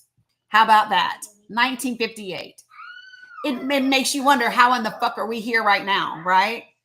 So in 1962, Illinois repeals its SODOMY laws, right? Becoming the first U.S. state to decriminalize homosexuality. So in 1962, this is the first time that a state decriminalizes homosexuality. I want y'all to think of that, okay? In 1965, at Independence Hall in Philadelphia, picketers began staging the first Reminder Day to call public attention to the lack of civil rights for LGBT people. LGBT people. The gatherings will continue annually for 5 years. So when people say, why do you need a parade? Listen, they literally were having a Reminder Day in Philly in 1965, folks, right? And April 21st of 1966, members of, remember the society that we talked about, the Mattachin, Mattachin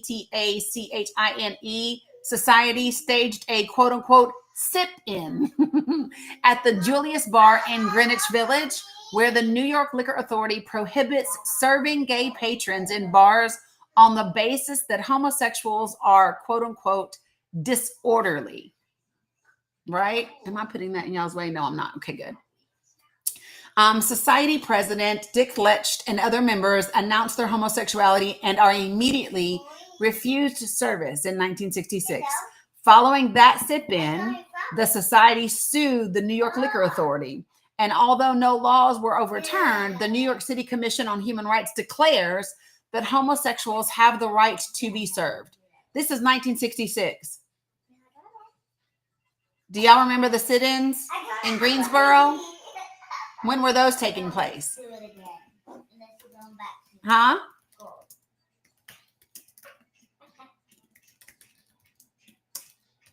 So I just want to make sure I get the year exactly right? So this was 1960. That's 1960 that you had the Greensboro sit-in at Woolworths, right? That was that was 1960. 6 years later, you have New York City, the Commission on Human Rights, declaring that homosexuals have the right to be served. So at the same time that you have the Black Civil Rights Movement happening, where they are working to get their right to be served, their right to sit at the counters, their right to whatever, you see that LGBTQ individuals are doing the same thing during those same years. And this is why we talk about the points of intersectionality. We talk about the importance of understanding that Black history is U.S. history, LGBTQ history is U.S. history, and understanding that, human rights are for absolutely everyone. In August of 1966, after transgender customers became raucous in a 24-hour San Francisco cafeteria, management calls police. When a police officer manhandles one of the patrons, she throws coffee in his face and a riot ensues, eventually spilling out onto the street, destroying police and public property. Following that riot, activists established, get this, the National Transsexual Counseling Unit, which was the first peer-run support and advocacy organization in the world. That was in 1966. This is why when people say, oh, this trans thing is something new. No, it is not. Tell me you're uninformed without telling me you're uninformed, right? So in June 28th, 1969, patrons of the Stonewall Inn in Greenwich Village riot when police officers attempt to raid the popular gay bar around 1 a.m. Since its establishment in 1967, the bar had been frequently raided by police officers to trying to, quote unquote, clean up the neighborhood of sexual deviants, right?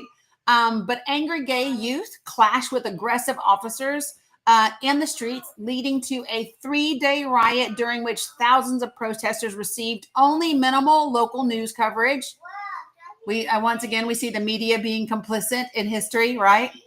Nonetheless, The event will be credited with reigniting the fire behind America's modern LGBT rights movement, right? And so here we go, 1970. Christopher Saint Liberation Day commemorates the 1-year anniversary of those Stonewall riots. Following that event, thousands of members of the LGBT community marched through New York into Central Park and what will be considered America's first gay pride parade.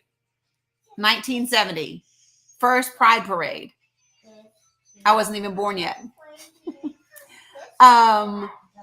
The board, in December 15th, 1973, the Board of American Psychiatric Association votes to remove homosexuality from its list of mental illnesses 20 years after it was added. Okay.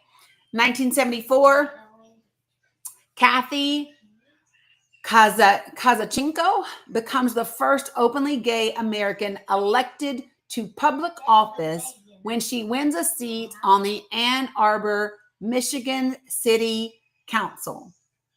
1974. How about that for history? I'm going to go down here to Harvey Milk because Pete Hegseth wants to make this an issue, right? November 8th, 1977, Harvey Milk wins a seat on the San Francisco Board of Supervisors and is responsible for introducing a gay rights ordinance protecting gays and lesbians from being fired from their jobs. Milk also leads a successful campaign against Proposition 6, which was an initiative forbidding homosexual teachers. A year later, November 27th of 1978, former city supervisor Dan White unalives Harvey Milk. His actions are motivated by jealousy and depression, they say, rather than homophobia. You didn't know any of this? I love that. I love that. I want to jump back up here to something. Let me see. Okay. There's so much. So May 21st, 1979, White is convicted for the unaliving of Harvey Milk, is sentenced to 7 years in prison. Outraged by what they believe to be a lenient sentence, more than 5,000 protesters ransacked San Francisco City Hall, doing hundreds of thousands of dollars worth of property damage in the surrounding area. The following night, approximately 10,000 people gather on San Francisco's Castro and Market Streets for a peaceful demonstration to commemorate what would have been Harvey Milk's 49th birthday. October 14th, 1979, an estimated 75,000 people participate in the National March on Washington for lesbian and gay rights. LGBT people and straight allies demand equal civil rights and urge for the passage of protective civil rights legislation. Did y'all hear that? 1979, 75,000 people are marching on Washington for lesbian and gay rights. Why do people think that this is something that is new? It's not new. July 1980, the Democratic Rules Committee states that it will not discriminate against homosexuals. And at their national convention, August 11th through the 14th, the Democrats become the first major political party to endorse a homosexual rights platform. The New York Times prints, and this is 1981, the first story of a rare pneumonia and skin disease found in 41 gay men in New York and California. We know what this is. They initially referred to it as GRID, which is gay-related immune deficiency disorder. We know what this ends up being, right?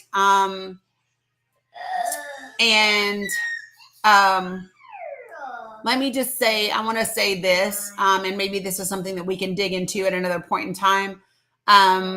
Our government was complicit, in my opinion, of not taking action that could have saved the lives of many people in the LGBT community at that time, right? 100%. Right. The Reagan administration refused to provide funding, and a lot of other things. So I'm going to be soft on it just because I don't want TikTok to be mad at me. But I will tell you this. I was a young adolescent at the time. I remember the talk about it. I remember the demonization of those people. Yeah, so many people. It just wasn't necessary. It wasn't necessary. And you know, I will just say this. I can remember talking with a gay friend of mine, and he said we would get up in the morning. He said we would bury our friends. In the afternoons, we would no. He said we would protest in the morning. We would protest in the morning, bury our friends in the evening, and then dance all night. Wake up the next day and do it all again. We would protest in the morning, bury our friends in the evening, and then dance all night. And that is the only way that we were able to survive during that time. I will never forget. There are things that, you know those things when people say something to you and they just stick forever. My friend Jamie, because I thought I was being politically correct at the time. And I said, and this was like 7 years ago, and I referred to it as a lifestyle. And my friend Jamie had to say to me one time, it's not a lifestyle. It's a life. A lifestyle is going to the gym, being a hiker, going cycling. Like that's a lifestyle, right? This is just my life. And she only had to say that to me one time, and it stuck. Got it. And when my friend said to me, we got up in the morning, we protested in the morning, we buried our friends in the afternoon, and then we danced all night. I will never forget that either. Ever. And he said, that is how we survived. I forgot to offer you your actual ally certification. Oh, I didn't know that there was such a thing. But I will absolutely take one. Absolutely. You know, some of the best people that I know, and I mean this with all sincerity, some of the best human beings I know belong to the LGBTQ plus community. Some of the best parents I know belong to that community. Some of the best friends that I have are in that community. And that's what did it for me. Like, that is when I really said, I just don't, that is what really began to conflict with my teachings that I was taught in church, right? I said, I just don't think that, thank you, teacups. I said, I just don't think, you can't convince me that these people who take such good care of children, who love people, who honor people, who are literally following what we would consider to be the commandments, right? That are treating people the way that they want to be treated. I just have a hard time believing that God would have them burn in hell for eternity because of how they love and who they love. I just don't think so. That became the thing that I just was like, it's no longer sitting well. And I will tell you, it was really, really scary to unpack all of the things that I had been taught in church and all of the bigotry that came along with it. Because what was always attached to it was the expectations of the people of authority that taught you those things. And you know, like it or not, we want the approval of the people who are in positions of authority in our life. And for goodness sake, what will they do? What will they say? What will they think of me if I no longer agree with this thing, you know? And unpacking Christianity and just kind of laying it out, all the things that I'd been taught and going, yep, that one still works for me. And saying, I don't really know about that one, and just leaving it on the table, right? And doing that was really scary. Really scary. For 2 years, I wouldn't go to church. I wouldn't say to people, I will pray for you. I literally was convinced that I would spontaneously combust if I walked into church. That happened to also be during the time that I was getting divorced. It happened to be during the time that I was figuring out what I believe for me, not what I believe because of what I've been taught, not because of what I believe because somebody read it to me from a book. But appreciate you, Mother Football. But just what does my spirit say yes to? And what does it go, not so much, right? And so I just started to say, for me, does this belief come from a place of love or from a place of fear? If it doesn't come from love, then it can't be God. That's it. And so that began to be my foundation. And the more comfortable I got about that, and the more settled I got in that, came this enormous freedom, right? To exist without wondering what someone does or doesn't think about what you believe, you know, and it matters. So I share that to say to other people, if you're in that place, keep going. If you're in that place and you're uncertain, keep going. Keep figuring it out. Keep digging in. Keep judging the fruit. Keep determining what fits with your soul, what fits with love, right? Keep doing that, because on the other side is certainty. What is on the other side is a grounding and a rootedness that cannot be shaken even in breaking environments. It's a beautiful thing. So keep going. Okay, let me finish up really quickly with these.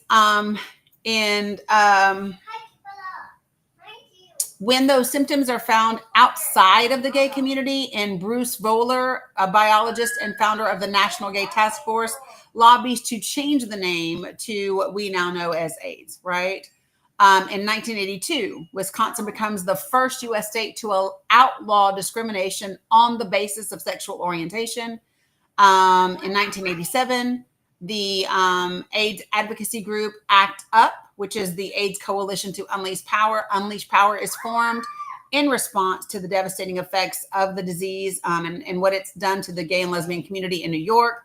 They hold demonstrations against pharmaceutical companies that are profiting off of AIDS-related medications, as well as lack of policies protecting patients from outrageous prescription prices, right? Yeah, I get you, Radical Granny. October 11, 1987, hundreds of thousands of activists take part in another national march on Washington to demand that President Ronald Reagan actually address the crisis. And although it had first been reported in 1981, it was not until the end of his presidency that Ronald Reagan actually speaks publicly about the epidemic. 1988, the CDC mails us brochure, Understanding AIDS, which is, they mail it to every household. Approximately 107 million brochures are mailed. 1988, the World Health Organization organizes the first World AIDS Day to raise awareness of the spreading pandemic. 1990.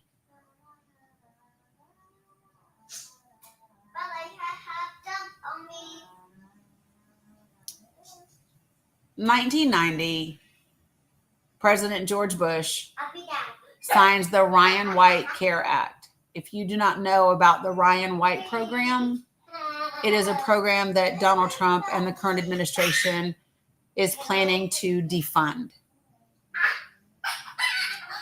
And I'm getting emotional because I have a friend who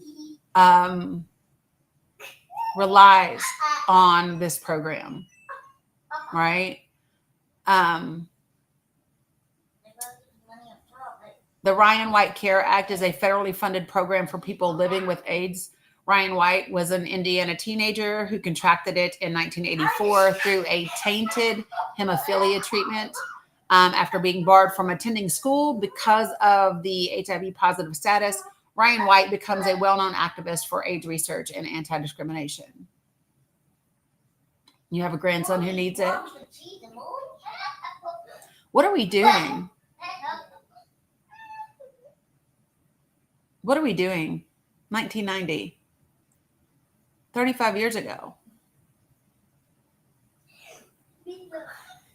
Why did you stay up there? That's how you could go through it, and then you would be able to get through.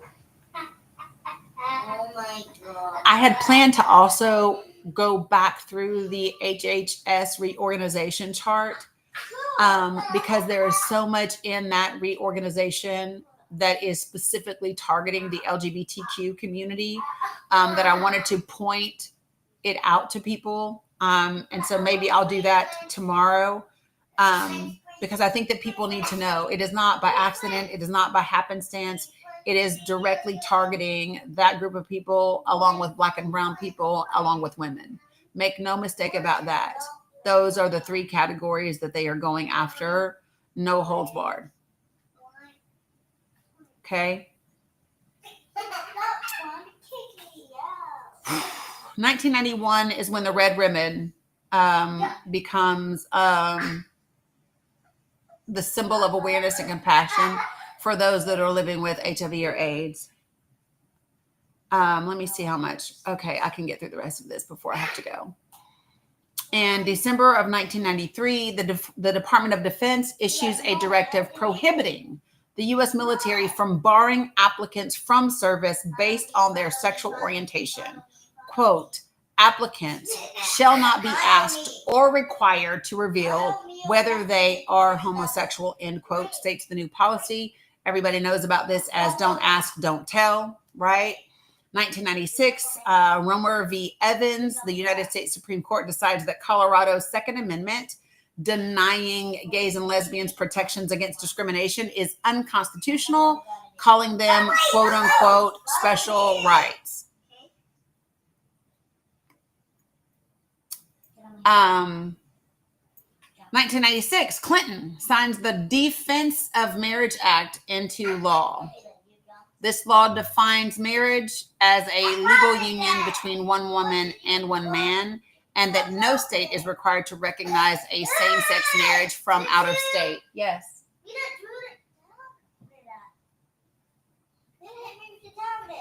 Are you okay? Yeah. Mila, don't do it again or you're going to go on timeout, sis.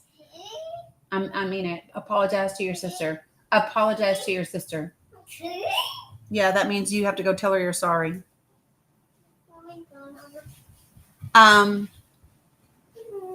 These are the things that I get angry about with the Democratic Party. You are the first party to openly support a homosexual platform, right? And then you turn around and in 1996, Bill Clinton signed the Defense of Marriage Act into law that defines a legal union as between one man and one woman, and that no state is required to recognize a same-sex marriage out of any other state in 1996. Bill Clinton did so much harm to marginalized communities. I want us to be very clear about that. Bill Clinton's 3 strikes you're out, Bill Clinton's super predators, him and Hillary both, right? And this Defense of Marriage Act into law. You need to understand that Bill Clinton's presidency, whatever it did for a budget, fucked over marginalized communities tremendously. And I know that some people will say that, yeah, that he compromised so that he could be elected and blah, blah, blah, blah, blah, blah, blah, blah, blah, blah, and that he's apologized for it. Let me just say this. I want your apology to be as loud as your offense. So if your offense was creating laws that marginalize these people, if your offense was federal law then I expect for your apology to be fucking working on federal law to help the people that you marginalized. I expect for you to be working to end mandatory minimums. I expect for you not to be sitting on your ass, collecting your presidential pay, sitting with your Secret Service, and hanging out in fucking Harlem. I expect for you to be doing the work to undo the damage that you caused to people. That's what it should be. April 1st, 1998, Coretta Scott King, widow of Martin Luther King Jr., calls on the civil rights community to join the struggle against homophobia. She gets criticism from members of the Black civil rights movement for comparing civil rights to gay rights. Newsflash, human rights are human rights, people. Human rights are human rights, people. In 2000, Vermont becomes the first state in the United States to legalize civil unions and registered partnerships between same-sex couples. Go Bernie, go Bernie, go Bernie state. And go Ben and Jerry. Right? June 2003, in Lawrence v. Texas, the U.S. Supreme Court rules that SODOMY laws are unconstitutional. That's just 22 years ago, folks. In 2004, Massachusetts becomes the first state to legalize gay marriage. The court finds the prohibition of gay marriage unconstitutional because it denies dignity and equality of all individuals. In the following 6 years, New Hampshire, Vermont, Connecticut, Iowa, and Washington, D.C. will follow suit. So between 2004 and 2010, Massachusetts, New Hampshire, Vermont, Connecticut, Iowa, and Washington, D.C. legalized gay marriage. In 2007, the Logo Cable Channel host, it was sponsored by the Human Rights Campaign. It hosts the first American presidential forum focusing specifically on LGBT issues, inviting each presidential candidate. 6 Democrats participate in the forum, including Hillary Clinton and Barack Obama, while all Republican candidates decline to attend. Girls, relax, please. November 4th of 2008, California voters approved Proposition 8, making same-sex marriage in California illegal. This was a huge, huge loss in California. So let me just tell you all this. In California, in the documentary Pray Away, which is on Netflix, it is this loss, and it is the mourning of the LGBT community that happens that night that changes some of the people who were part of that Pray Away movement and that conversion therapy movement. They left some of those organizations because they saw the devastation of their community. This is what inspires the No Hate campaign, which is a photo project that uses celebrities to promote marriage equality. Okay, no worry, tech lady. 2009, Barack Obama, President Obama at the time, signs a presidential memorandum allowing same-sex partners of federal employees to receive certain benefits. The memorandum does not cover full health coverage. In 2009, here's another one. The Matthew Shepard Act is passed by Congress and signed into law by President Obama on October 28th. Yes, Hill, it will. The measure expands the 1969 U.S. federal hate crime law to include crimes that are motivated by a victim's actual or perceived gender, sexual orientation, gender identity, or disability. As we all know, Matthew Shepard was tortured and unalived near Laramie, Wyoming on October 7th, 1998 because of his sexual orientation. I prefer to say because of who he was. In 2010,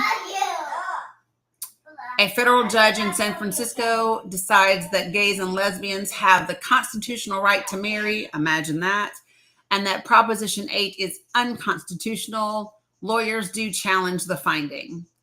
In December 2010, the U.S. Senate votes 65-31 to repeal Don't Ask, Don't Tell, allowing gays and lesbians to serve openly in the military. Just 15 years ago, we eliminated Don't Ask, Don't Tell. And now look at what we're doing today. February 23rd of 2011, President Obama states his administration will no longer defend the Defense of Marriage Act, which bans the recognition of same-sex marriage. And in June 24th of 2011, the New York State passes the Marriage Equality Act, becoming the largest state thus far to legalize gay marriage. Folks, that was just 14 years ago. June 26th of 2015, with a 5-4 decision in Obergefell and v. Hodges, the U.S. Supreme Court declares same-sex marriage legal in all 50 states.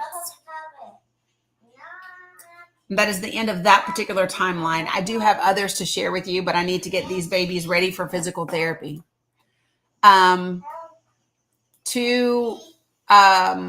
the folks that have wished me happy Juneteenth, I appreciate you, and right back at everyone.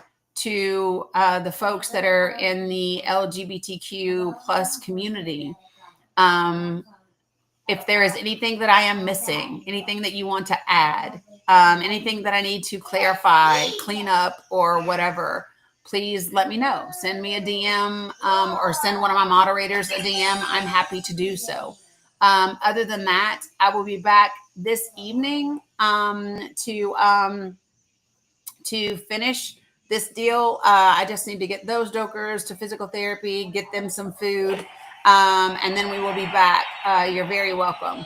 We have a lot of work to do. Why aren't I educating Black history today? Well, I explained that, Radical Granny, and I'll explain it again. Okay. So the reason I'm not doing that today is because, hey girls, don't do it, is because what I believe about advocacy and allyship is that it needs to be done by the people who are part of the group that are doing the discriminating, right? So, for example, I believe that white people need to be the people educating on Black history and speaking out against racism. I believe that cis heterosexual people like myself should be speaking out about homophobia and transphobia, right? I believe that able-bodied people need to be educating. Okay, you look like you're fine, Cheryl, right now. Need to be educating on behalf of disabled people.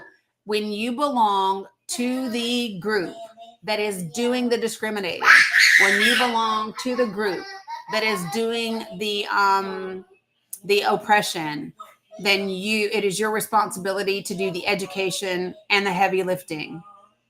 It's your responsibility to do those things. Okay. And so that is why there are tons of creators today that are talking about Juneteenth and Black history. I am not one of them. I am choosing to use my platform to advocate for Pride Month and for members of the LGBT plus community. That's why. Yeah. So, all right, folks, love you much. I will see you all later. It was an incredible live today. Sherry, if you are still watching, thank you for hanging in there. It was incredible and amazing. I appreciate you participating. That is exactly what intersectionality means. You got it. So appreciate you all so much, and I will see you all later.